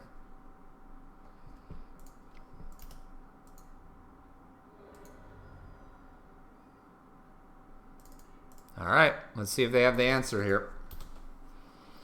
Do you have the answer to bridge, my fair opponent here? No instant speed. No disenchants. Makes a knight. What do we think they got it on? Chalice on 1 will do it? Maybe? I don't know. Gotta stop the Gideon here. Take a peek here. What do we got? Heroes, Downfall, Path, Inquisition, a couple Sorens, and Zealous. Alright, well, we're going to name Gideon Ally of Zendikar for now. We could use one of our cards that wins the game for us, like a Chandra. Koth wouldn't be bad. Path their own knight in order to get black mana so they can play a Sorin here. Well played. Well played, opponent. They get to keep making tokens. That's the idea here. Sorin. I like this deck. I like this little black-white deck we're playing against. This is cool. Ticks up.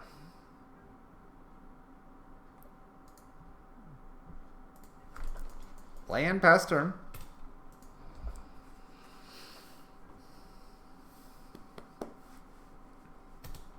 So we need Chandra, we need Koth. I don't believe I brought in Hazret. Hazret's still on the board here.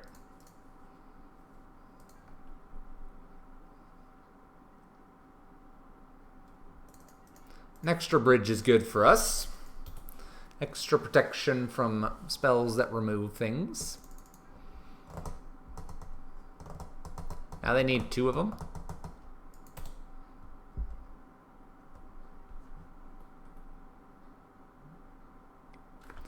Legion's landing. Making tokens.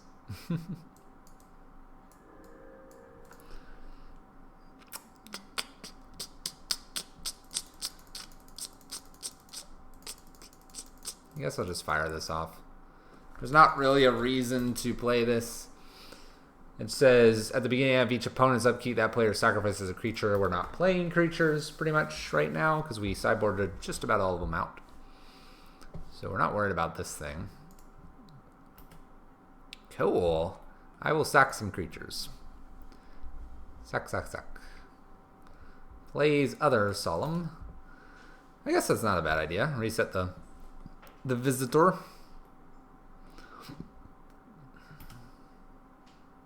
Stuff's gaining lifelink.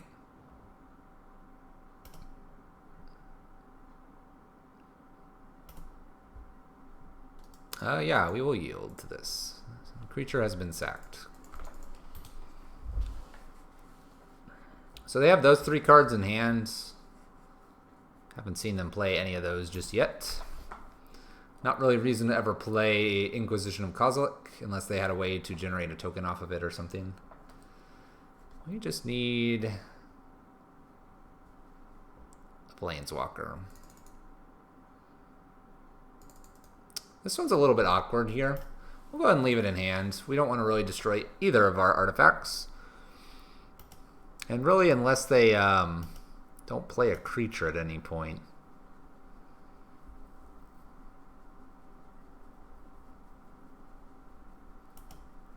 Alright. If we find double Abrade, we're going to get a little awkward here. There we go. Hey. Targets. We have some targets, chat. I guess I'll leave the Abrade in hand right now. We can cast anything.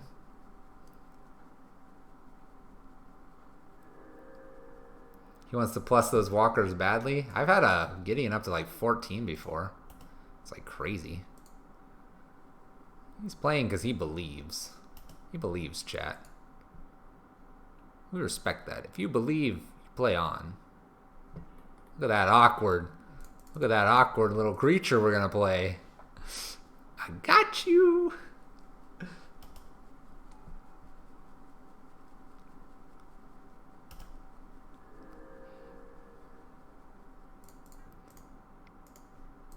Here, we'll kill a spirit. We did it. We did it. All right. Got pushed. They had a fatal push in hand. That's good for us. They weren't going to let Solemn do it. That's fine with us. We're pretty far up on time as well.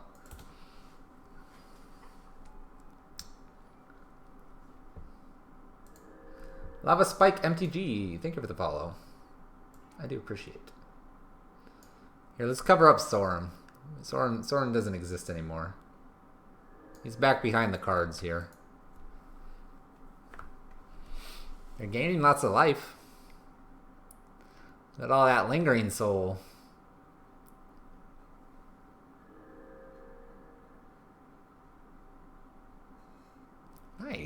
Good job, opponent.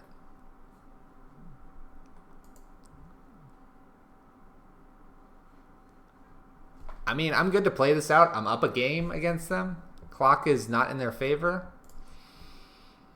You know? Just wipe the board again. Pass the turn. No more creatures. Like I said, we're gaining so much extra time on them. We're up about 7 minutes now. I just can't imagine why you would continue to play this out. Hey, huge elf boy, how you doing? How you doing, man? We're chilling with our opponent over here. I guess one of the problems is if Koth is at the very bottom. If Koth is at the very bottom, we're going to lose. We'll find Chandra before that. Land, land, land. They have these cards. Why don't they Heroes Downfall their Sorin? That'd be good. They could Heroes Downfall this. Oh, wait. One swamp. So if they ever get to attacking, they're going to have lots of damage. What set are my basic mountains from? They're from Odyssey. They're an Odyssey Mountain 344.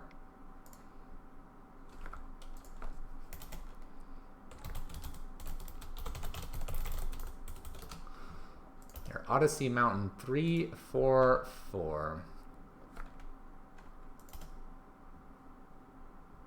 Got distracted, chat. Need to tick up. Hold on. Hold on. Trying to do too many things at once, man. That lava. There you go, man. That is the mountain I'm playing. The one and only mountain to play. It's a beautiful mountain, isn't it? Huge elf boy. Little howl for you. Little howl for you. Oh, Celestial Purge. Destroying Chandra. Destroyed. Alright. We got 2 points of damage onto them. Now we have less cards than our opponent. That's not good.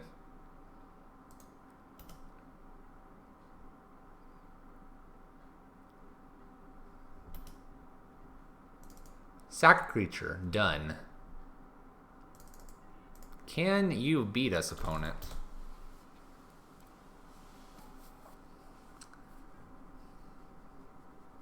Once again, we're going to just take our opponent to time. Because right now, we can beat them. We just need to get Koth or another Chandra. They have to kill 3 bridges here.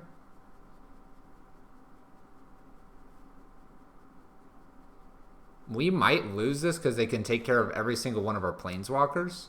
But we'll take it all the way to time because we'll win the game on time next. I'm pretty sure we'd win the next one anyway, but...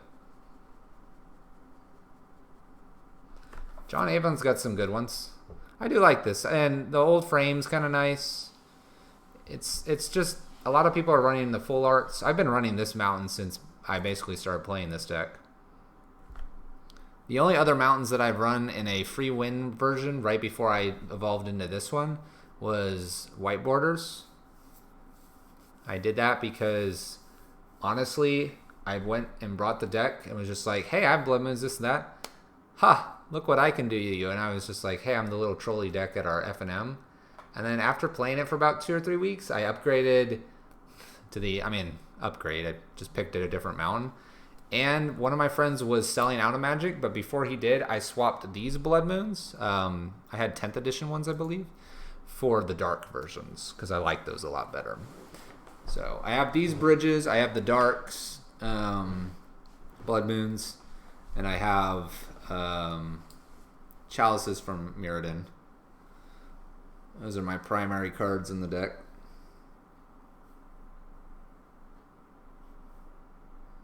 Promotional Mountain. It's a pretty nice mountain.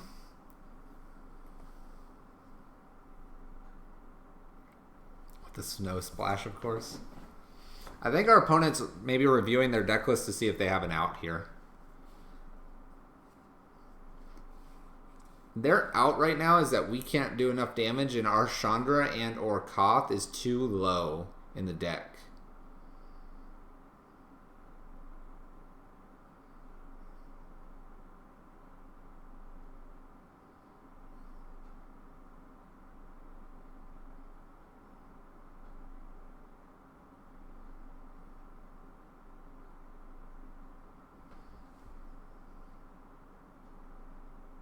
Grim Nemesis?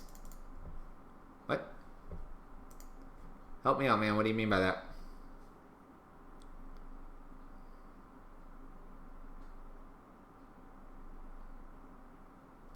No, that's sorry.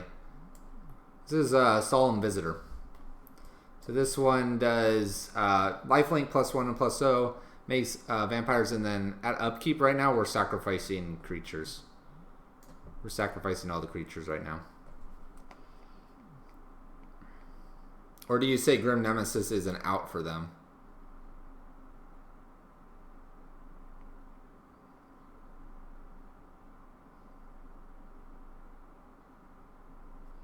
Oh, maybe. I don't know. At this point, I think our opponent's just tilted and has decided to just have us wait the 10-minute timeout. That happens from time to time.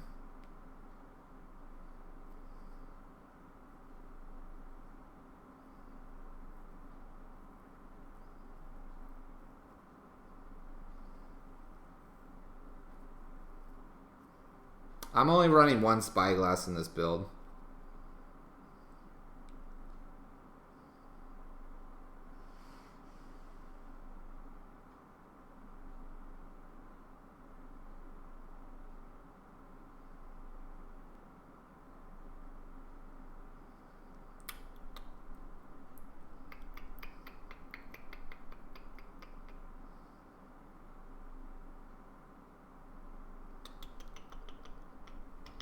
Yep, just a little bit different.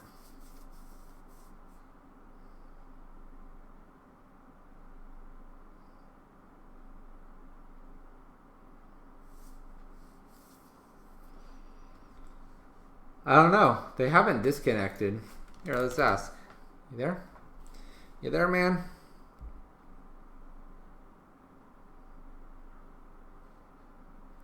I don't know. Sometimes they do that. Instead of just giving us the winning and all. Hey, there they are.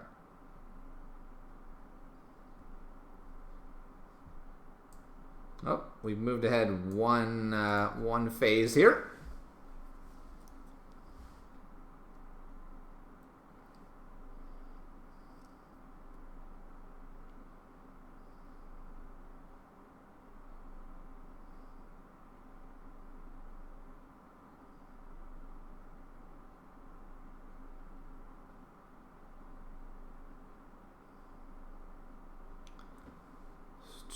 I don't know. I don't know if they're passively sending a message.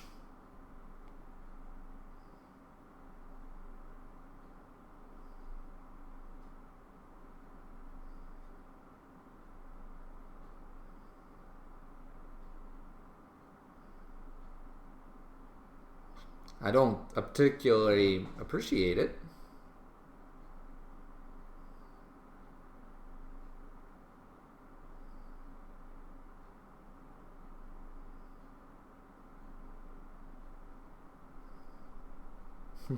Brownies.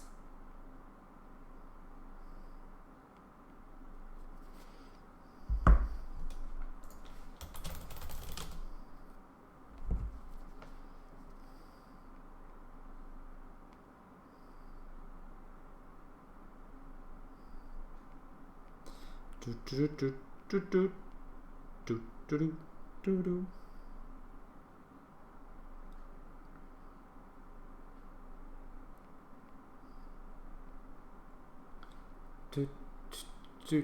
I do apologize, chat. I'm sorry that our opponent is doing this to us.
Well, we got the W here. Just waiting for all the timeouts here.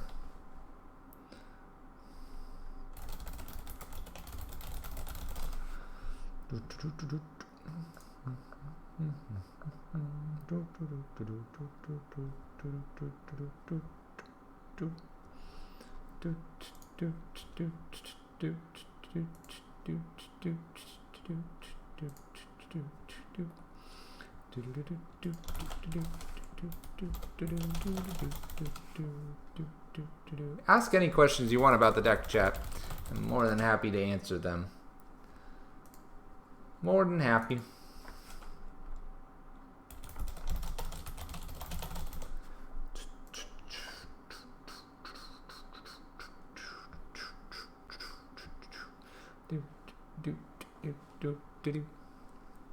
We'll wait our 3 minutes and then we'll get started again.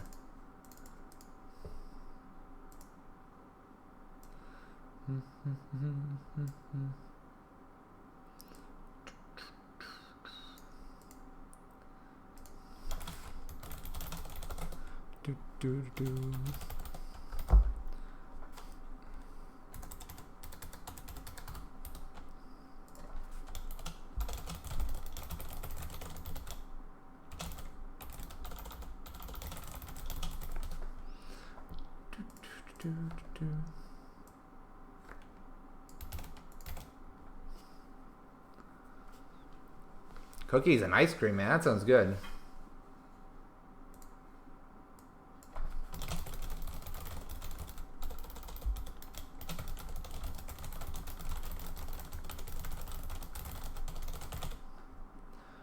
All right. Well, when things like this happen, just gotta wait. Just gotta wait, I suppose. Sorry for the downtime, chat.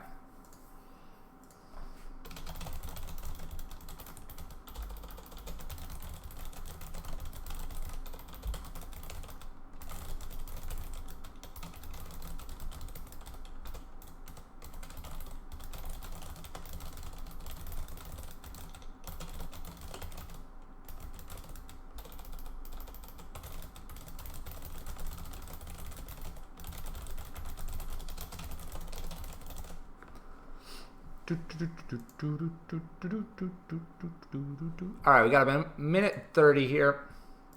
Minute 30. Our opponent did move one phase forward about halfway through this timeout. So I think they've kind of intentionally done this so that we had to wait the entire time. So for that, we'll let them know. Do I use Simian Spirit Guide and or Desperate Ritual in this deck? Yes, I do. I actually use both. Here's Simian Spirit Guide. Do I have a Desperate Ritual? And I have a Desperate Ritual in the graveyard too. I have 4 Desperate Rituals, 1 Pyretic Ritual, and 4 Simian Spirit Guides, making 9 fast mana resources.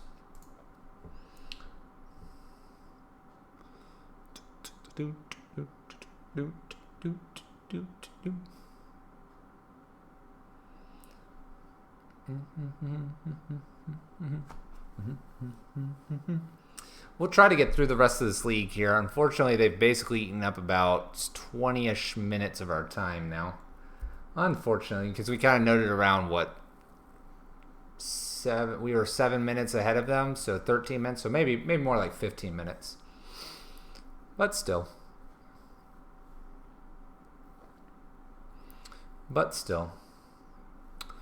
All right.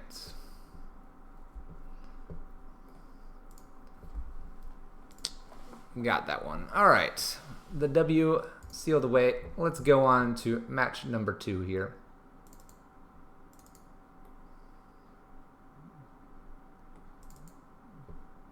Make sure we're not like timed out for some weird reason. Nope. We're still active.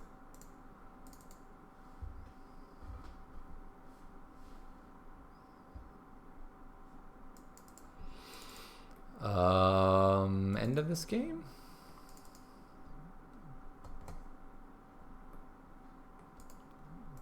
I might re-log in, chat, just to make sure we're good. There it is. All right. I was going to say, just taking time to time us out. All right, cool. Play match number 2. We'll see if we can get the rest of the matches in. I am now a little more tighter on time than I was initially. But we'll get this moving forward. Thank you guys for being patient.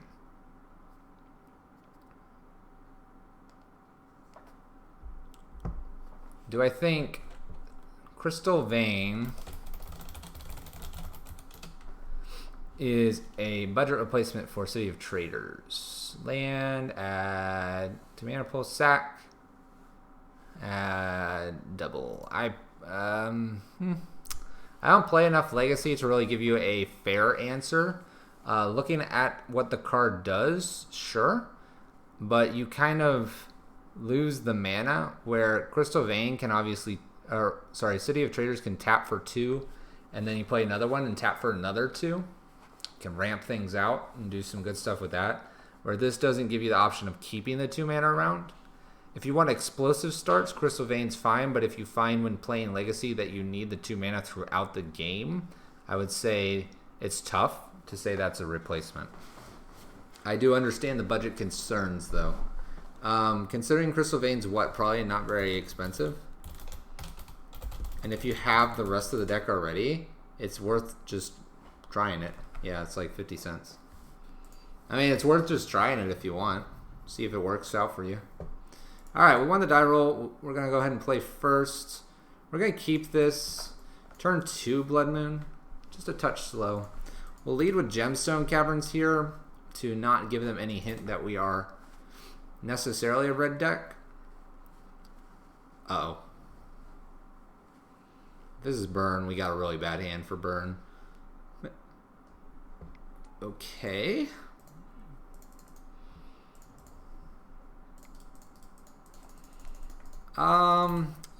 Okay. So this one's a bit interesting. Goblins is really awkward for us on game 1. We don't have the removal we need right now.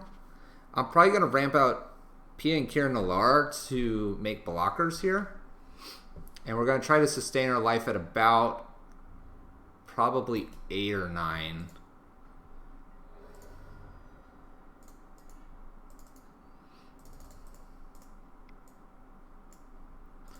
Alright, throw out Pia and Kieran. This is a blocker.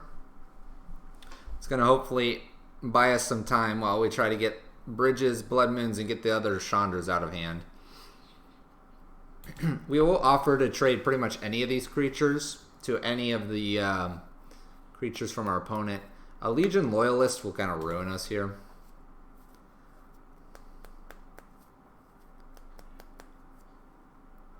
Legion Loyalist ruins us.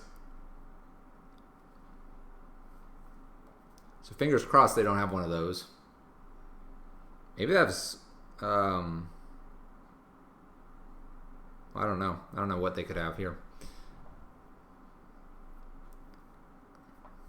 The Goblin Lord would be a little bit tough for us to deal with.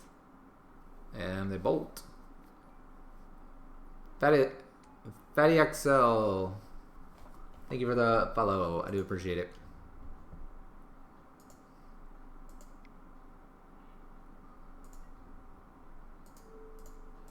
So we're going to double block Goblin Guide here.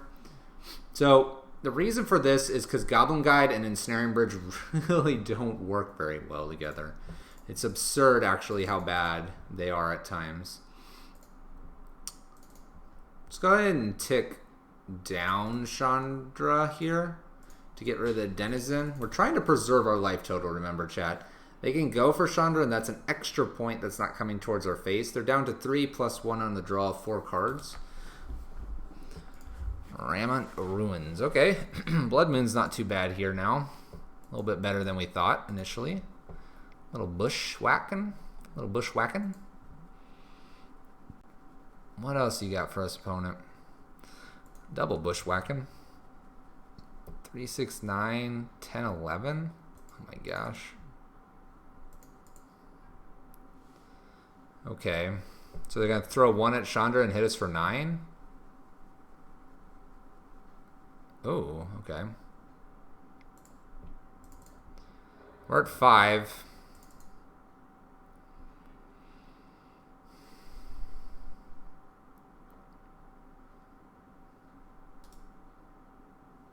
We're at 5 and they have 4 damage.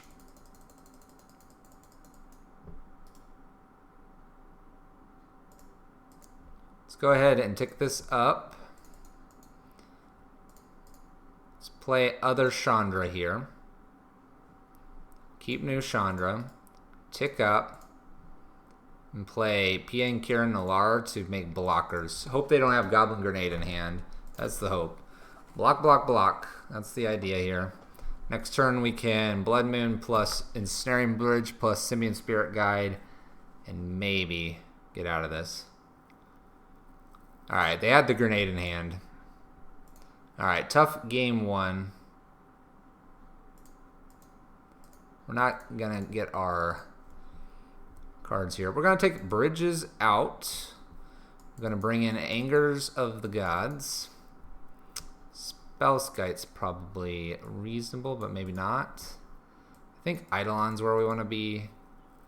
Hazoret's no good, and Koth is no good here.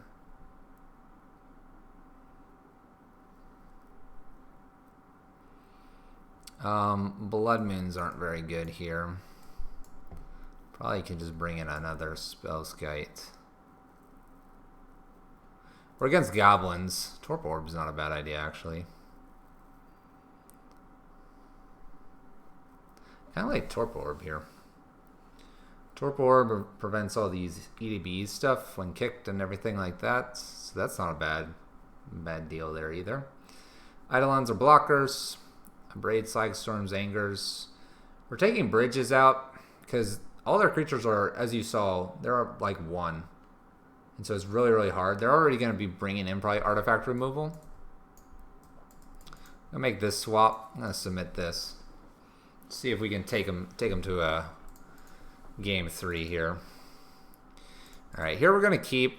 We have a Chalice on 1. What do I think about one of Dragon's Claw? I don't think it's worth it. They do have, obviously, there's obviously Burn as well. Oh, no 1-drop. Alright, well, let's go ahead and Chalice here.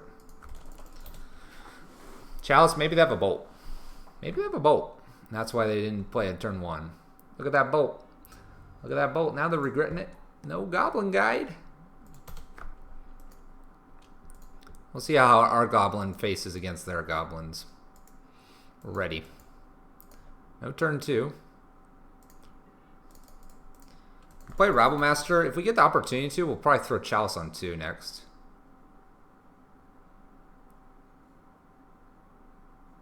Yeah. No, Chalice on 1's good. Chalice on 1 is enough to kill. Enough to kill.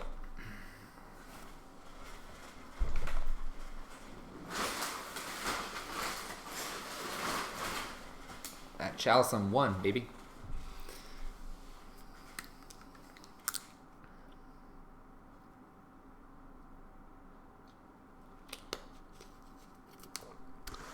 No problem, ma'am. You ask whatever questions you need to. We'll try to help you out.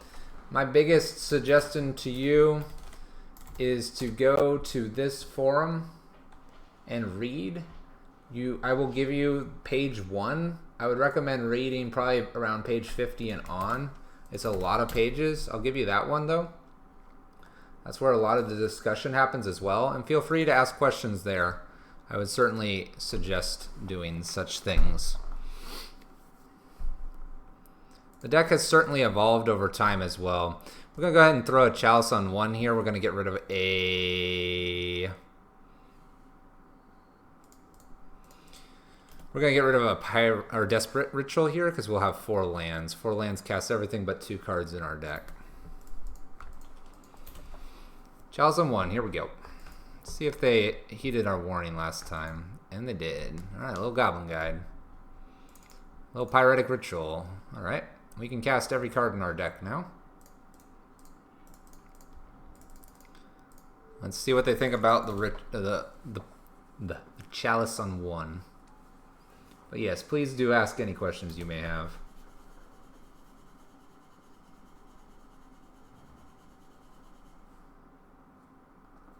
Goblin Pile Driver. That's a little bit of a problem for us. Looking for an anger here. There's a Chandra. Chandra is worth losing here. Chandra's worth losing here. So we'll get rid of Pile Driver here. This will probably force Goblin Guide to come after Chandra, which is another 2 points of damage to our face that we save.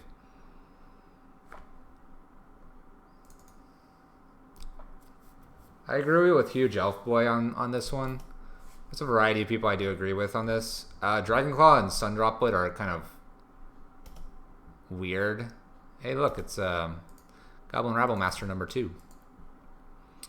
So this is going to look like we're jamming out Goblin Rabble Master here, which I think is fine. Let's do it this way. That was awkward. We'll go ahead and trade if given the opportunity. Once again, we don't want to like have our life total drop too far because of Goblin Grenades. Of note, I guess I'll call you Fatty unless you want me to call you XL. You let me know. We have probably about 300 plus hours on this deck now, and so this is definitely something to keep in mind. This is the reason we run this card, because now we get in for lots of damage. And we don't have to lose our Goblin Rabble Master. That's a good card. Our opponent probably will concede to this card being played. And we got it! Glorybringer shoots this down. We get in for a total of 6 damage. We get to play Rabble Master next turn, followed up with an Abrade to remove anything else. Game's good, chat.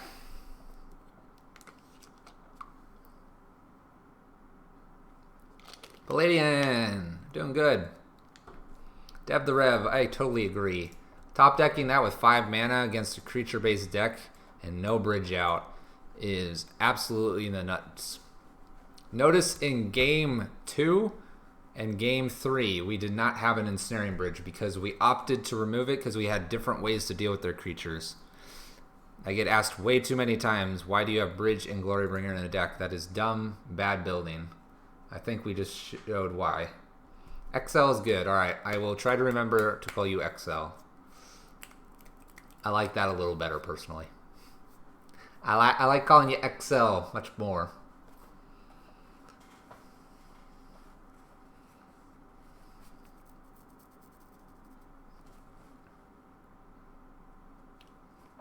Alright, let's keep this win streak going here, chat. Fingers crossed. Fingers crossed. We do not get the dice roll here. That's fine. We got to win them from the other side as well. We have an Abrade removal and an Ensnaring Bridge. No fast Blood Moon here. We do have our Pia and Kiran Nalar, which we're starting to like a little more than we're supposed to be liking. We'll keep this hand. Alright. Artifacts. We're in really good shape here. We have the correct removal spell. Anger Slagstorm off the top would really help this out. And extra bridge is not what we want. We want ramp spells at this point.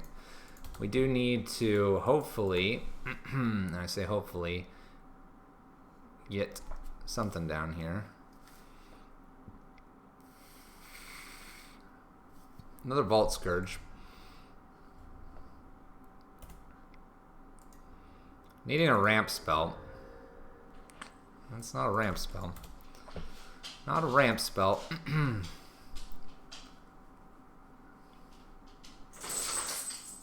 At any point, if they would like to play something other than these 3 creatures that are just doing 3 damage, I'm good with that. We'll see what they play here. Arcbound Ravager. It's probably the worst card we could see here right now. We'll take 3 here. Looking for Ramp Spell.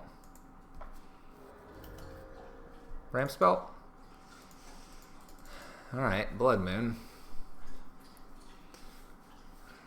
Blood Moon, Blood Moon, Blood Moon. What are we doing here with you, Blood Moon? Alright. We'll play the Blood Moon. We'll take a turn off of our Braid here. We'll play Pia and Kirinalar, followed by probably Chandra Uptick for a Braid, followed by hopefully double Ensnaring Bridge.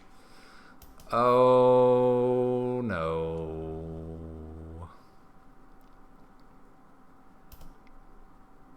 8, 9, 10, 11.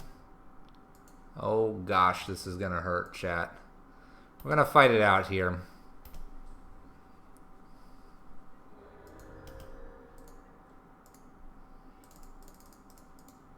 Play Pia and Kirinalar here, see if that's gonna be enough to save us. We're not dead yet.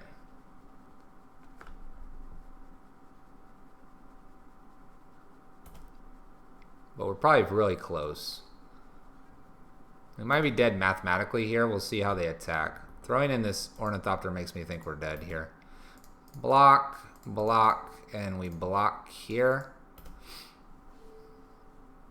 No, we don't live through this. They sack out here and then put it on Ornithopter and we die. But I'm going to make them do it. Maybe they accidentally do it. Funny like.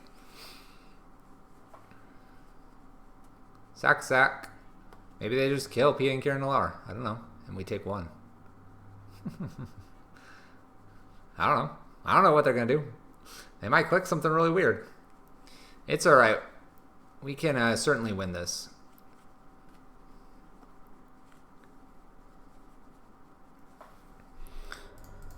Alright. We're okay here, though. We are A-okay. We have a sideboard strategy for this one.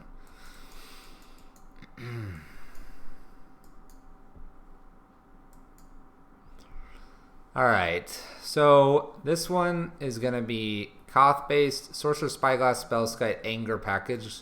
Glorybringers and Rabblemaster come out. I think everything else is good, so we leave everything. The plan here is to win off of Chandra, Koth, or Pia and Kirinalar. We're going to be wrathing the board several times here, and then we're probably going to hide behind a bridge. We have to go this route because they do dump a lot of creatures.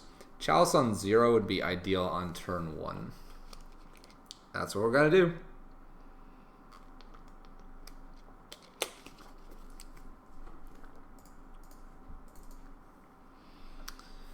Oh, I need another land here, chap. Alright. We're going to risk. This is a really risky keep here. But maybe we'll peel land in 2 draws and Slagstorm the board away. A little risky here. A little risky. Gonna hope for more little creatures and no Arcbound Ravagers. Alright, 2 little creatures here. Not too bad so far. Gonna sit tight with Simian Spirit Guide. We may play Pia and Kirinalar to bait out a little more. Okay. Welding Jar is alright for us. Little Signal Pest. Here I wouldn't mind a land. I'll Slagstorm. I don't get Spyglass here actually. Let's take a peek. Let's do this. This is good. Alright, we have a Steel Overseer, we have a Galvanic Blast, Cranial Plating, and an Arcbound Ravager. Alright, we're going to say okay to this. We're going to name Welding Jar. It's going to be a tough one. It's going to be a little bit of a tough one here. They might play Steel Overseer next if they find a land. If they don't find a land, I don't know what they play. Springleaf Drum. Alright, that's a good find for them. They hit us for 3.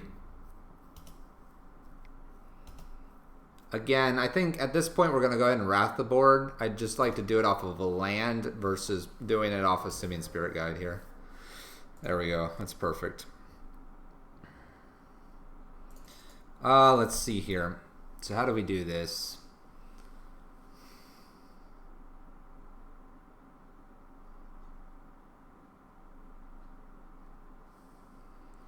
I want to do this off of Koth if possible. I can Simian Spirit Guide out Koth minus and play Slagstorm. That gives us the best opportunity to uptick with cloth to be able to get out Chandra or P.A. Kiranalar. What are we risking here? We're risking them getting a creature in Galvanic Blasting Koth. I think that's fine. If they don't get a creature to use Galvanic Blast, we're okay. Galvanic Blast also going towards Koth is fine because it'll do 5 damage, or sorry, 4. And I like clearing the board here. This also allows us to use Chandra on Arcbound Ravager, and there's not enough artifacts to save it.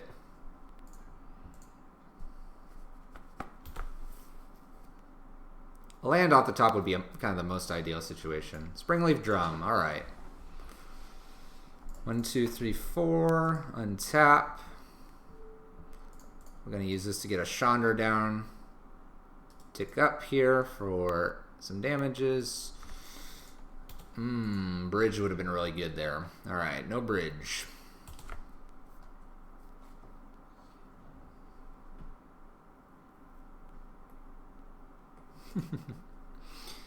Mana flavor there.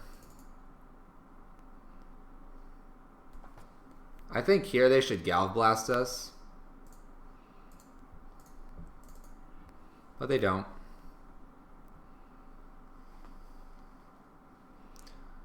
Let's see here.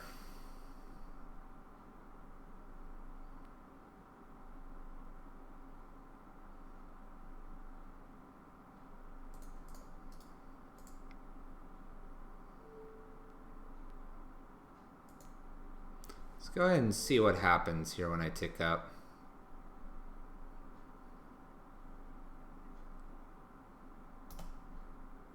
Let's go ahead and attack in here. I don't mind getting in for 4 here.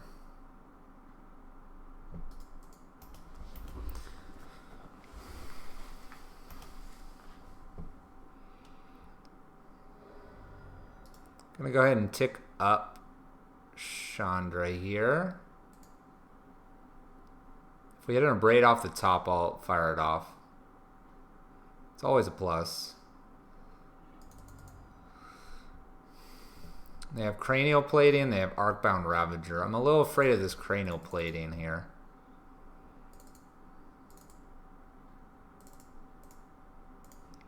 I'm a little afraid of it, but we're gonna play in such a way that I think I can win out from here.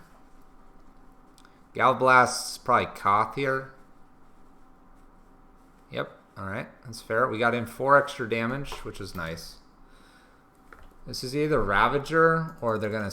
Yeah, it's gotta be Ravager.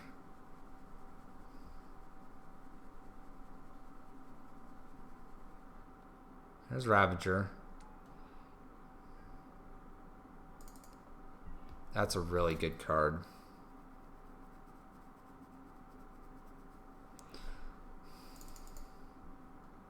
They use Galvanic. They've got Ravager. They have Cranial Plate and an unknown card. It's really tempting to just throw this Chalice out on 2. It's also tempting just to play this and just win. Because this would block. They don't have enough to play. Alright. So the line here, I'm going to go with it, is to play P.A. and Kieran. P.A. and Kieran can block for days against Arcbound Ravager here. Arcbound Ravager will not get into Chandra. Chandra Emblem plus Blood Moon plus Chalice is 10 damage. If we happen to live here without having to block and we get to throw in the Thopters, we'll be in real good shape here. Alright, they sack a Welding Jar to our Arcbound Ravager. That's fine. They do find the land that they need.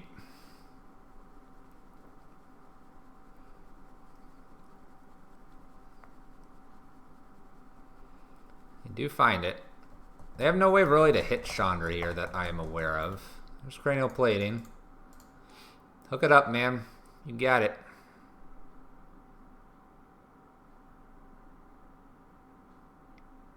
Uh-oh. Blinky. Blinky's gonna fly in here. Comes at Chandra. Well, we'll block. I think it's silly not to. I don't believe I'm missing anything here. They're gonna save Blinky. It's fine. It doesn't have trample, so Chandra Emblem's coming down here. All this going onto this creature, I get the Blood Moon next turn, which is kind of cool. Alright, we'll Emblem here. We're going to Blood Moon, hit them. We're going to fly in for 3 here.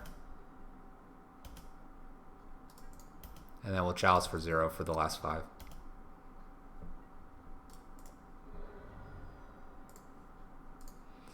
Alright, we got there. We got there, chat. Woo! Little sequencing there. Alright, game 3. Game 3, we're going to be on the draw. Makes it a little harder.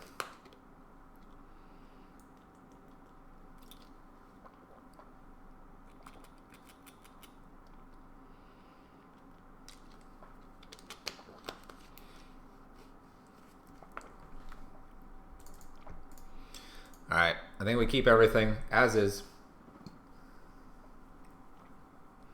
As is, chat.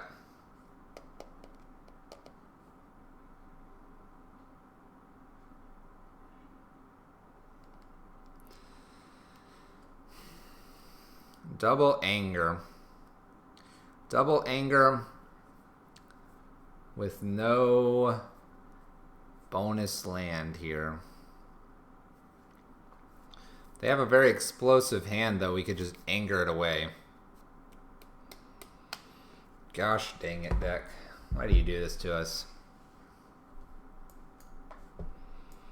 It is castable. Blood Moons are castable. 1 Anger is castable. We have plenty of time to find a land, I think. We'll keep this.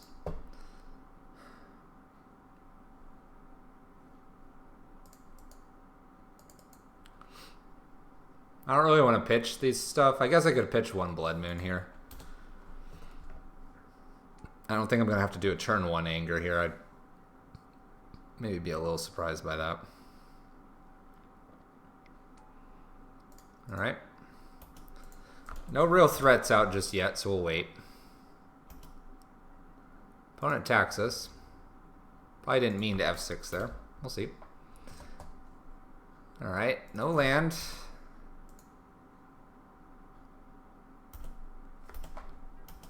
We'll pitch a Blood Moon. Alright. Cranial Plating here.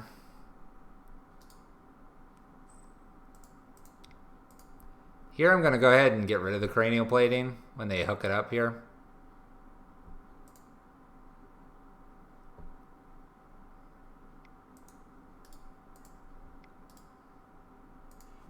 Let's just destroy this Cranial Plating over there, opponent.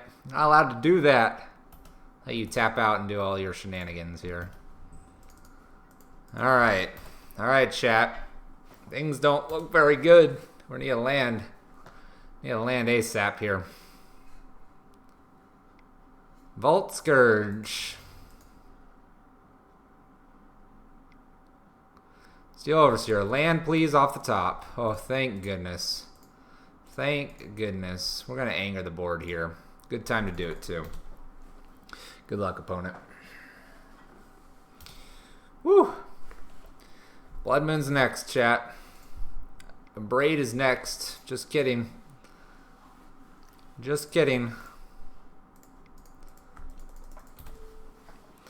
Alright, Blood Moon's next, chat.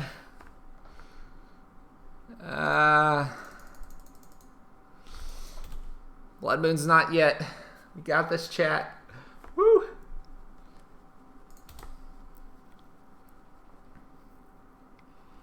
Oh gosh, it's Cranial Plating, chat.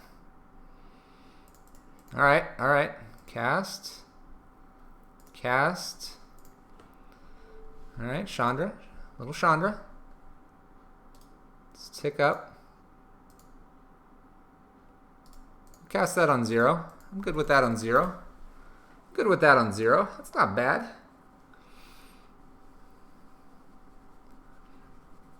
They don't have enough mana to activate and hook up the plating just yet. So we're going to be able to get this Blood Moon down next, hopefully. Fingers crossed. Blinky. Blinky coming in for 1. You the man, Blinky. I think we got this one, chat. Feeling confident. Let's tick up first. Nope, I don't want that. All right, Blood Moon. Blood Moon. I think we got this one, chat. We got this one locked hard. Little MM Knight doesn't do anything to us. Countered. I wonder what they have here. Wonder what they have. Stick up. Oh, Koth. What are you... Koth, what are you doing here? I run 4 Chandra's Palladian. I run 4 of them. 4 of the good girl. The redhead. The lovely fiery one. 4 is the correct number. Until we get a replacement. Which I don't think is going to happen. Little Springleaf Drum here.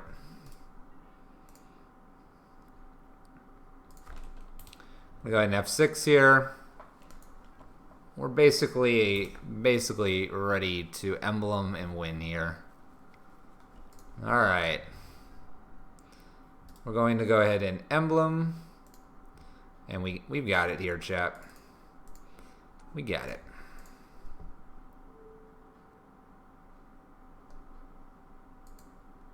Click. Thank you. We're going to make sure we clear the board, though. Destroy that artifact. There we go. We got it. Alright, chat. We're 3-0. 3-0. Yeah, so here's the 3 Chandra. Let's take just a second here. Here's the 4 Chandras. They're right here. And then 2 Pia and Karen Nullars.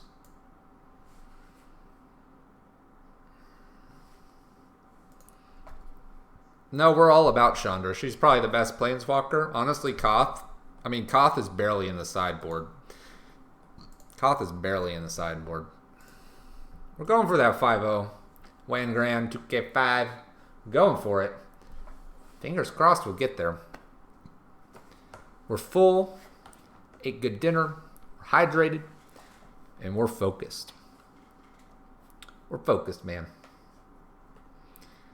No distractions. Let's see if we can get this one. Let's see if we can. 2 games to go.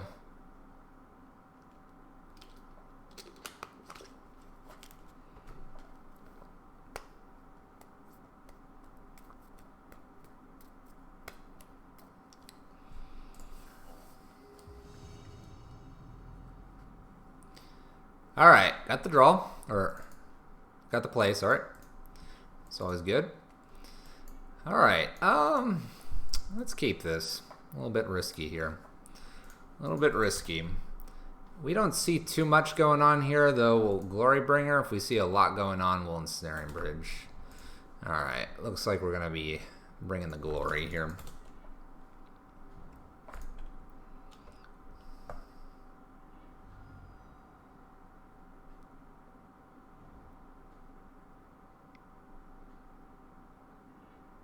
Oh, crap.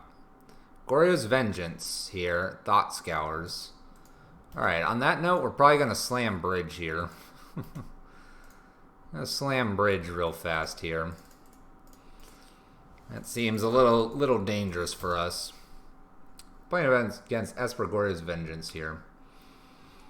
Alright. Here's the unique trick that we're going to be playing here probably. We have 5 cards. If we continuously draw lands, we're going to end up playing Glorybringer. Alright, blue-white, black. We have Goryo's Vengeance in the yard. Monastery Mentor. Alright, well, we need to get rid of that. Blood Moon's not bad, but doesn't really get rid of a whole lot here. Let's get rid of the Mentor here and pass the turn. Esper of the Death. Uzbadate. Uzbadate.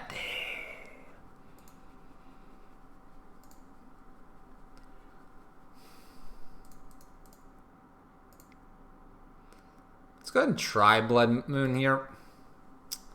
Glorybringer doesn't get to attack. If this is a remand, we're okay with it. We're also okay to get rid of a extra land here. There's their black mana, so they got it all. Alright. So we have 5 mana now. We can hold cards to try to allow Glorybringer to attack. They are down to 1 blue here. Probably going to slam in Glorybringer here. See if he sticks. Unlikely. Oh. Alright, we can't attack this turn. A little bit of a bummer. Path? Yeah, alright. Fair enough, opponent. Fair enough.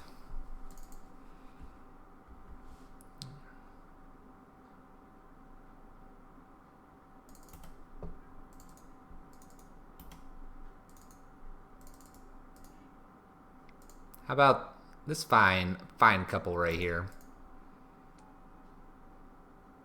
Part of me just wants to jam out Simian Spirit Guide here.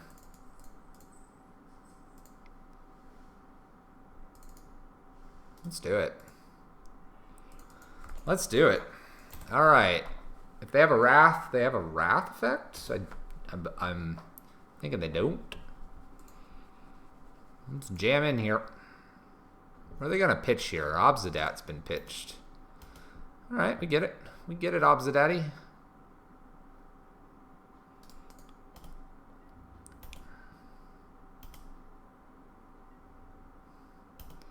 All right. Obsidat can't attack us. He can kind of bounce around if he'd like. That's cool. Bounce around, Obsidat. Go for it, buddy. Can't do anything. You're a blocker. That's all you're good for right now. Lingering Souls. Alright. Lingering Souls. Alright. Wow. Alright. Triggering. They have to let Obsidat disappear here for a turn. So that Glorious Vengeance doesn't suck him up here. I mean, this is kind of cool, right? This is kind of cool. Just throw everything. Go. Go, Goblin, attack. Be brave, Goblin. Alright, let's see how many they block here. Pink here. And they should block 3. They don't, which means we'll get one of them here.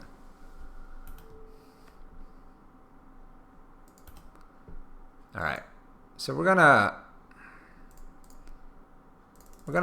remove 2 damage or 1 damage going to them to keep Pia and Kieran alive. This allows us to do things with Pia and Kieran, Angers, Thopters, the Bridge, etc. against this Obsidat. Drain and gain, drain and gain. Opponent. Bloodmoon's good in this matchup, by the way. Can't attack. Do you want to go away, Obsidat? Do you want to go away, or do you want to stick around? Oh. The big boy sticks around here.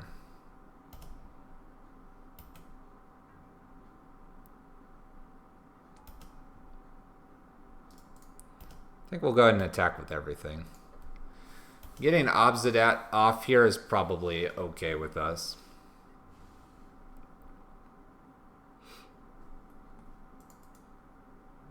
Question is, do we want to use everything against this or not?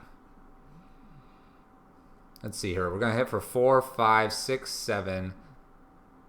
7. 7, 7, 7. Yeah, Relic will be great. And Grafdigger's Cage will be great as well. We're going to hit for 4, 5, 6, 7 damage here. We can turn this into 2 right now if we wanted.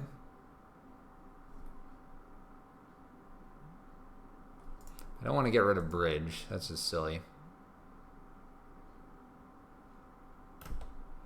Alright, I think we'll let this resolve here. We'll let this resolve. Don't know if they have really a way to really kill us, so we'll see. We'll see. They gotta keep Obsidat around. Oh yeah. Oh yeah, jam this guy. Rabblemaster needs some encouragement from his cousin Rabblemaster. Oh yeah. Opponent cannot handle it. Alright, what do we got here? What do we got here? Torpor Orb's pretty good. Graph Diggers and Relics are good here.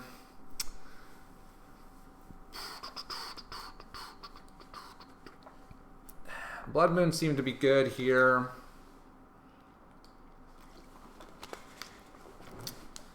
Glory Bringers aren't too bad. Let's see here. They had Lingering Souls. They had the Obsidat. What else is this deck going to be doing to me? I feel like Braids are a little weak here. I feel like Braids are a little weak. I think Chalcem one's great here. I actually feel like this is just a matchup where a Braid comes out. He's come in. Baby Jace is in this. Oh, that's true. Baby Jace is in this. It's the Esper list. Sometimes they have Esper Charms. Thought Scour's big. Thought Seizes or stuff like that could be a thing.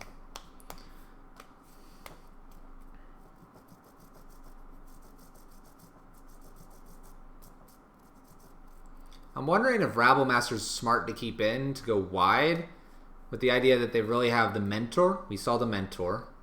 Actually, seeing the Mentor, the Angers are probably important to bring in here.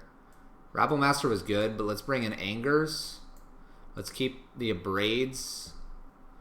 Let's get rid of... Get rid of one Ritual and bring a second Abrade in. Because we saw that. We need to be able to sweep the board here. Can't get rid of Ghost Council, but I think that's our only real super big guy. Oh my gosh. Do we do it, chat? I accidentally hit keep for some stupid reason. You can all just laugh at the Fluffy that hit keep for some stupid reason. I don't know why Fluffy hit keep, but he's kind of an idiot for doing it. Maybe he won't be completely punished for doing it. We'll see. Chalcem won. Here we go, chap. Here we go, chat. Super weak to Thoughtseize. Heck yeah. Heck yeah. What the? Architect of Will. You Glory Bringer Fiend. You can watch me. Put it on your phone and like put it above your face, and then when you hit your face, so you got it right, phone above your face, and when you drop the phone on your face, you're good. Go to bed. That's what I do. Go to work next day with a black eye, no problems. Phones hurt, man, when they hit you.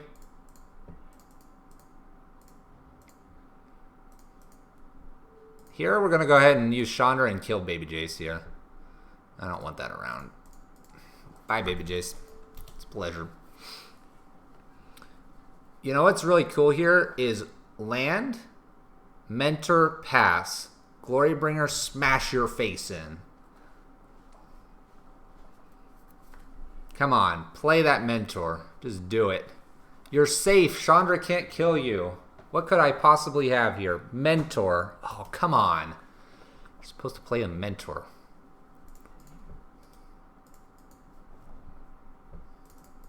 We wanted it, chat.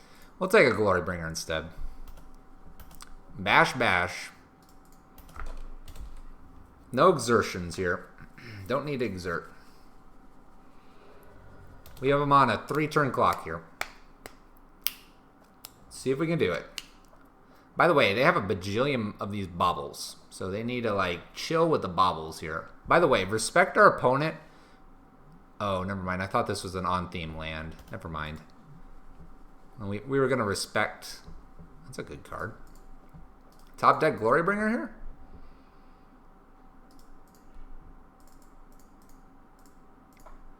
How about a Chalice on 2?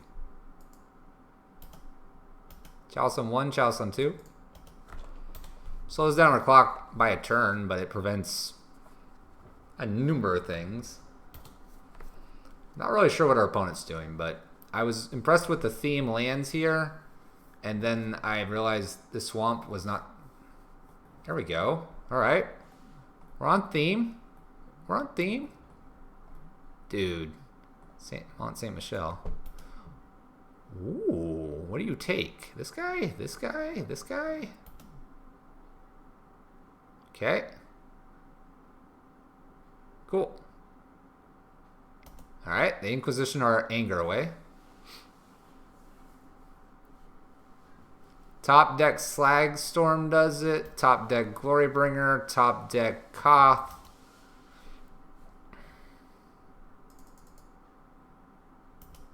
None of those really do it anymore.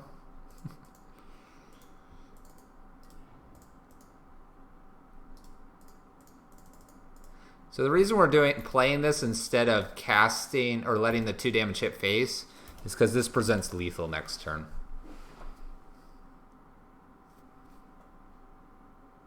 This still presents lethal. We'll see if they've got... Ooh, Ghost Dad. Sup, Ghost Dad? How you been, man? By the way, this has a weird... The border looks a little weird with Ghost Dad. They keep Ghost Dad around. Oh, yes. Honestly, let's just get rid of Ghost Dad here. It's probably the best this Abraid's ever gonna get. And we get to get rid of him because he gets relicked away, so they don't get to Gorya's Vengeance it back. Relic looking pretty strong here, chat. Just saying. I'm going to exile the graveyard. Oh my gosh, and we got another Chandra. This game is locked up, chat. Whew. A little thought scour there. What are you going to do, opponent? Fist pump, chat. Oh. Opponent's fighting.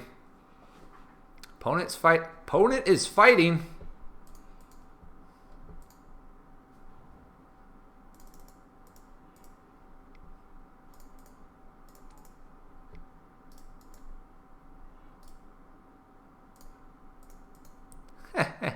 We almost cast that, chat.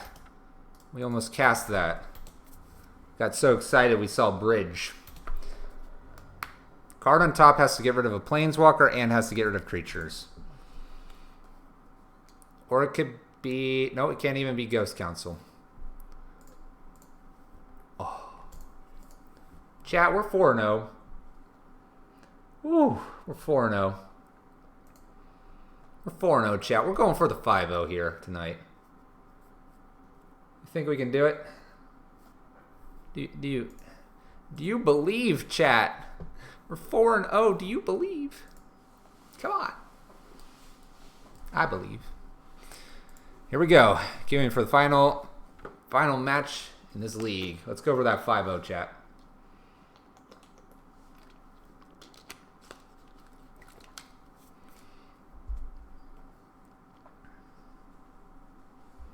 Someone's got to run the snow so he can get double published. I'd have to go like rent all the snowlands. Dev doesn't really count those as different because then I could honestly just swap out my mountains for a game or a league and try to go 5-0 and then get the list published with just different mountains. Wouldn't that be hilarious if I could do that? I have to do it pretty quick within a excuse me, within a week, which probably won't happen this week. What do I bring the Eidolons against? Death Shadow decks, Storm decks, KCI, the Clan Work artifact deck. Those are the three we usually bring them in against. We'll also bring them in against Burn. So that's 4 decks that you can bring it in against. And then in the case that it is super aggro and is not what we just played, or sorry, super control, like blue-white control, you bring Eidolons in for that as well. Something that's doing counters that are at 2, cantripping a lot, or has things like Path Exile or something like that, you bring Eidolons in for when they're blue-white. Now, if they're like Esper or they've got other plans, for example, that one was very wide with tokens, the Eidolons aren't getting in. So, few creatures or combo-type decks using ramp spells and or other shenanigans like that. That's where I would bring them in. All right, we got it. We're going to keep this as a turn 2 Rabble Master. It's pretty fast. It also gives us the opportunity to really ramp into something if we draw it. Opponent's gone to 5. No thoughtseize, please, chat. Please, chat. Believe. Oh, crap. Hold on, chat. 3, 4, 5.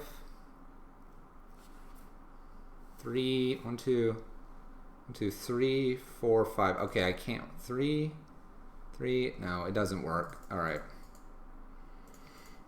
I got excited for a second, chat. I thought I could double Rabble Master on turn 2. Or an Oathopter. Is that all you got, opponent? Steel Overseer.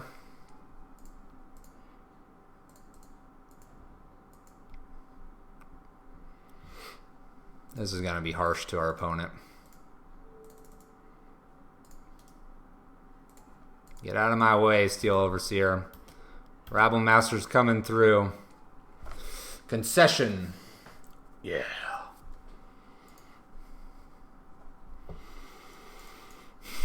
All right.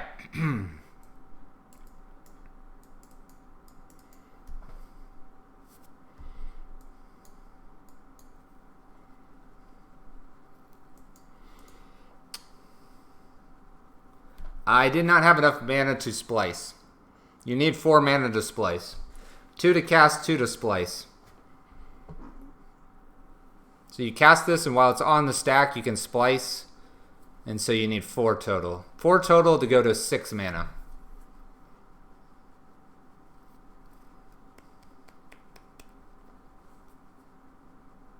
No, I didn't. I could. I had 2 mana.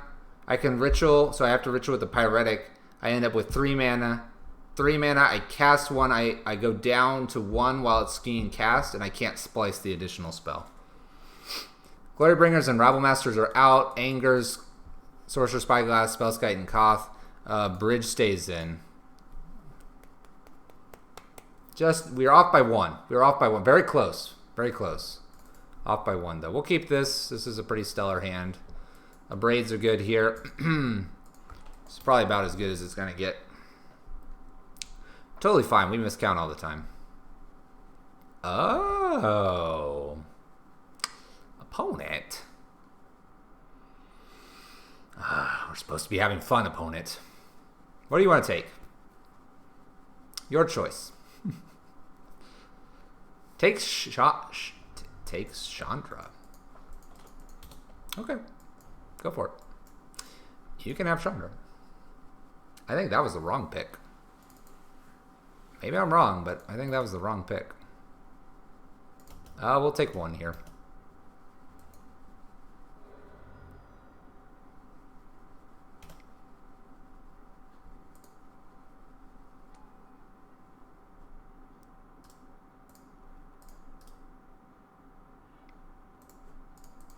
We'll destroy target artifact here. Get rid of the Arcbound Ravager.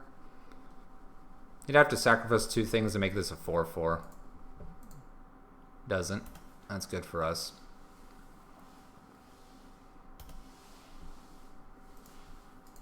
Let's go ahead and Blood Moon here. Kind of tempted to just remove this, though. How bad could this get?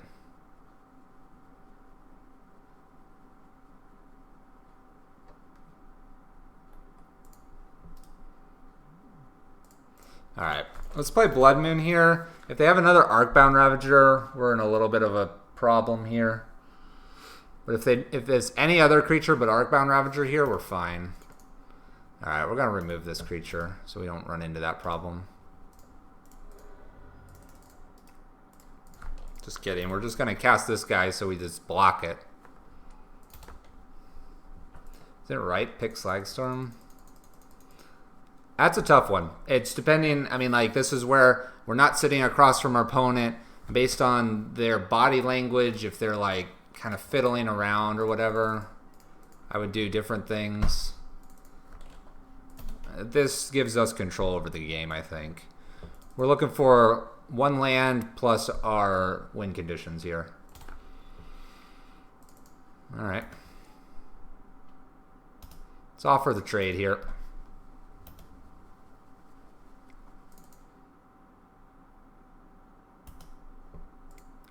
Fine. Fine. If you're going to Gallop Blast us, we're going to get rid of your creature too, opponent. That's how it's going to be, opponent. That's how it's going to be. I'm going to cast this on 0 here. That way they don't get the Ornithopters under the bridge here. Alright, little Etch Champion. Alright, Etch Champion, I see you over there. Let's win this, chat. I don't need another one on 0. It gets countered by itself. Come on. Come on, chat. Oh, yes. Woo! 5-0. 5-0, chat.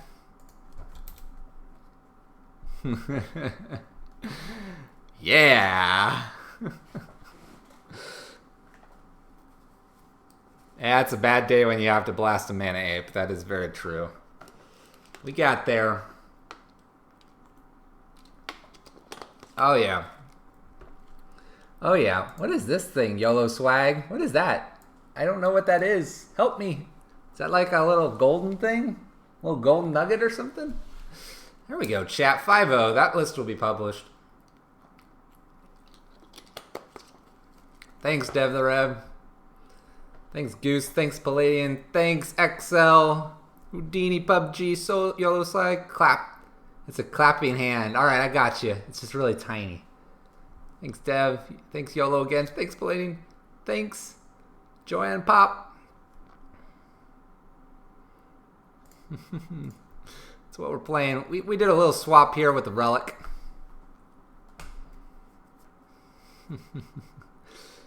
Ah, whew. That's a great one, right? Thanks, huge elf boy. Whew. Yeah, so for those that are having bad luck with the deck, the main things that people say when I'm playing it online is they'll say no skill, dumb deck, poor design. I don't know, you name it, they say it. They don't like playing against this deck. What I will say, though, is it does take hours and hours to get it right. You got to know when to play Bridge. You got to know when to play Rabble Master. You got to know when to play Blood Moon, Chalice, etc. Once you kind of start to narrow those down, then you just got to learn how to sideboard. It's usually quick ins and outs when you know how to sideboard, and then games play themselves, basically. Thanks, Dev. Glad you could stay up. Appreciate it, Dev. I know you were up sleeping. Well, you were sleeping, and then we glory bring someone. And we did that. Woo! We're riding that one to victory, chat. Feels really good. It feels really good. All right, chat. What do we want to do here? I think we want to go out on the high, but I am going to send you guys over to someone else. I'm looking for someone else to send you over to. Real quick, if you've enjoyed yourself here, or if you have questions about this deck, hit us up at MTG Salvation. Look for the Pyro Prison thread. I think I still have it in my paste. Yep. Check us out there. We are more than happy to help you, answer questions. If you have a card that's coming from Dominaria, something older, whatever it may be, put it in there. We'll talk about it. We're glad to run examples of it. If I think it's a good idea, it'll end up in my deck and I'll just jam it out for like 3-4 leagues. If you're wondering if I really would do that, if you're wondering if I really would do that, then you just need to look at this list right here and know I will play just about anything. I will play just about anything. I'm sorry, Goose. I know you said another one, but I gotta call it a night for tonight. It's getting late. Work is calling. Work is calling. I do have to be somewhat rested every day. That's the other thing I would encourage you guys is when playing this deck, remain rested. It takes a lot of focus. That is a Belcher, Palladian. I do play a version of this with Char Belcher. If you want people to really think you're bad at deck building, play my Char Belcher version. All right, let me see here. Let's see here. Who can we throw you guys to? I'm trying to see if I have anybody that I normally watch online. I just did that person here. I think this might work. All right, we've previously not rated. Well, have we rated this person? I don't know.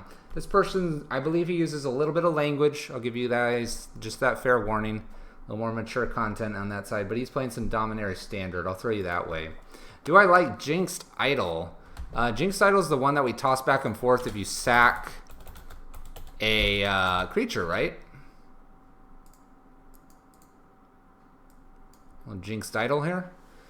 So I kind of like it, except that we'd have to sideboard it out when we're kind of sideboarding out the creatures.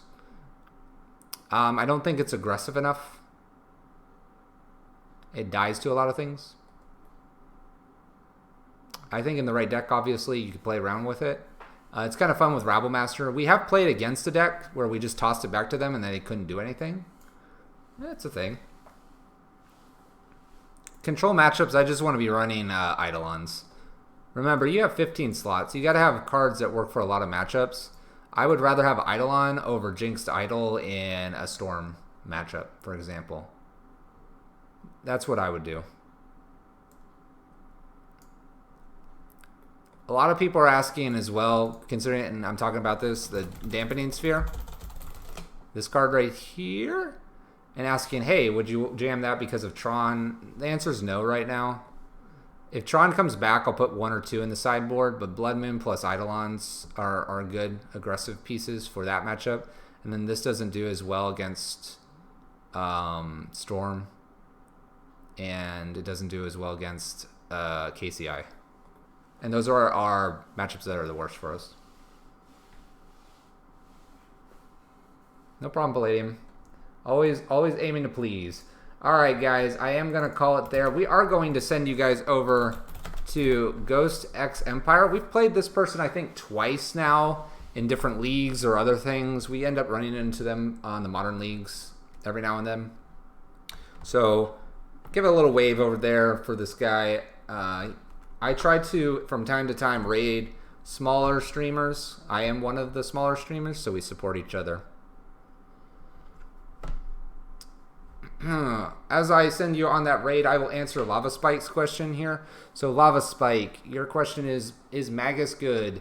Magus used to be a 2 of. Based on the meta shift, we are finding Magus gets removed by Fatal Push too often and Bolt too much. And there's a lot more red decks out there. Blood Moon is fine as a 4 of. In the case that it shifts back to some crazy 4-color, 5-color builds, we'll probably bring in some Maguses. But until that occurs, we're going to stick with 4 Blood Moons and Maguses on the bench right now. Thank you guys so much for tuning in today. We're going to send you over to Ghost X Empire. If you've enjoyed yourself here, hit a follow, and we'll see you guys next time. I stream Monday, Tuesday, Wednesday, and Friday, 6:45 p.m. Central Time. Yeah. Have a good evening, guys. Thank you so much. Peace out, and take care. We'll see you over there.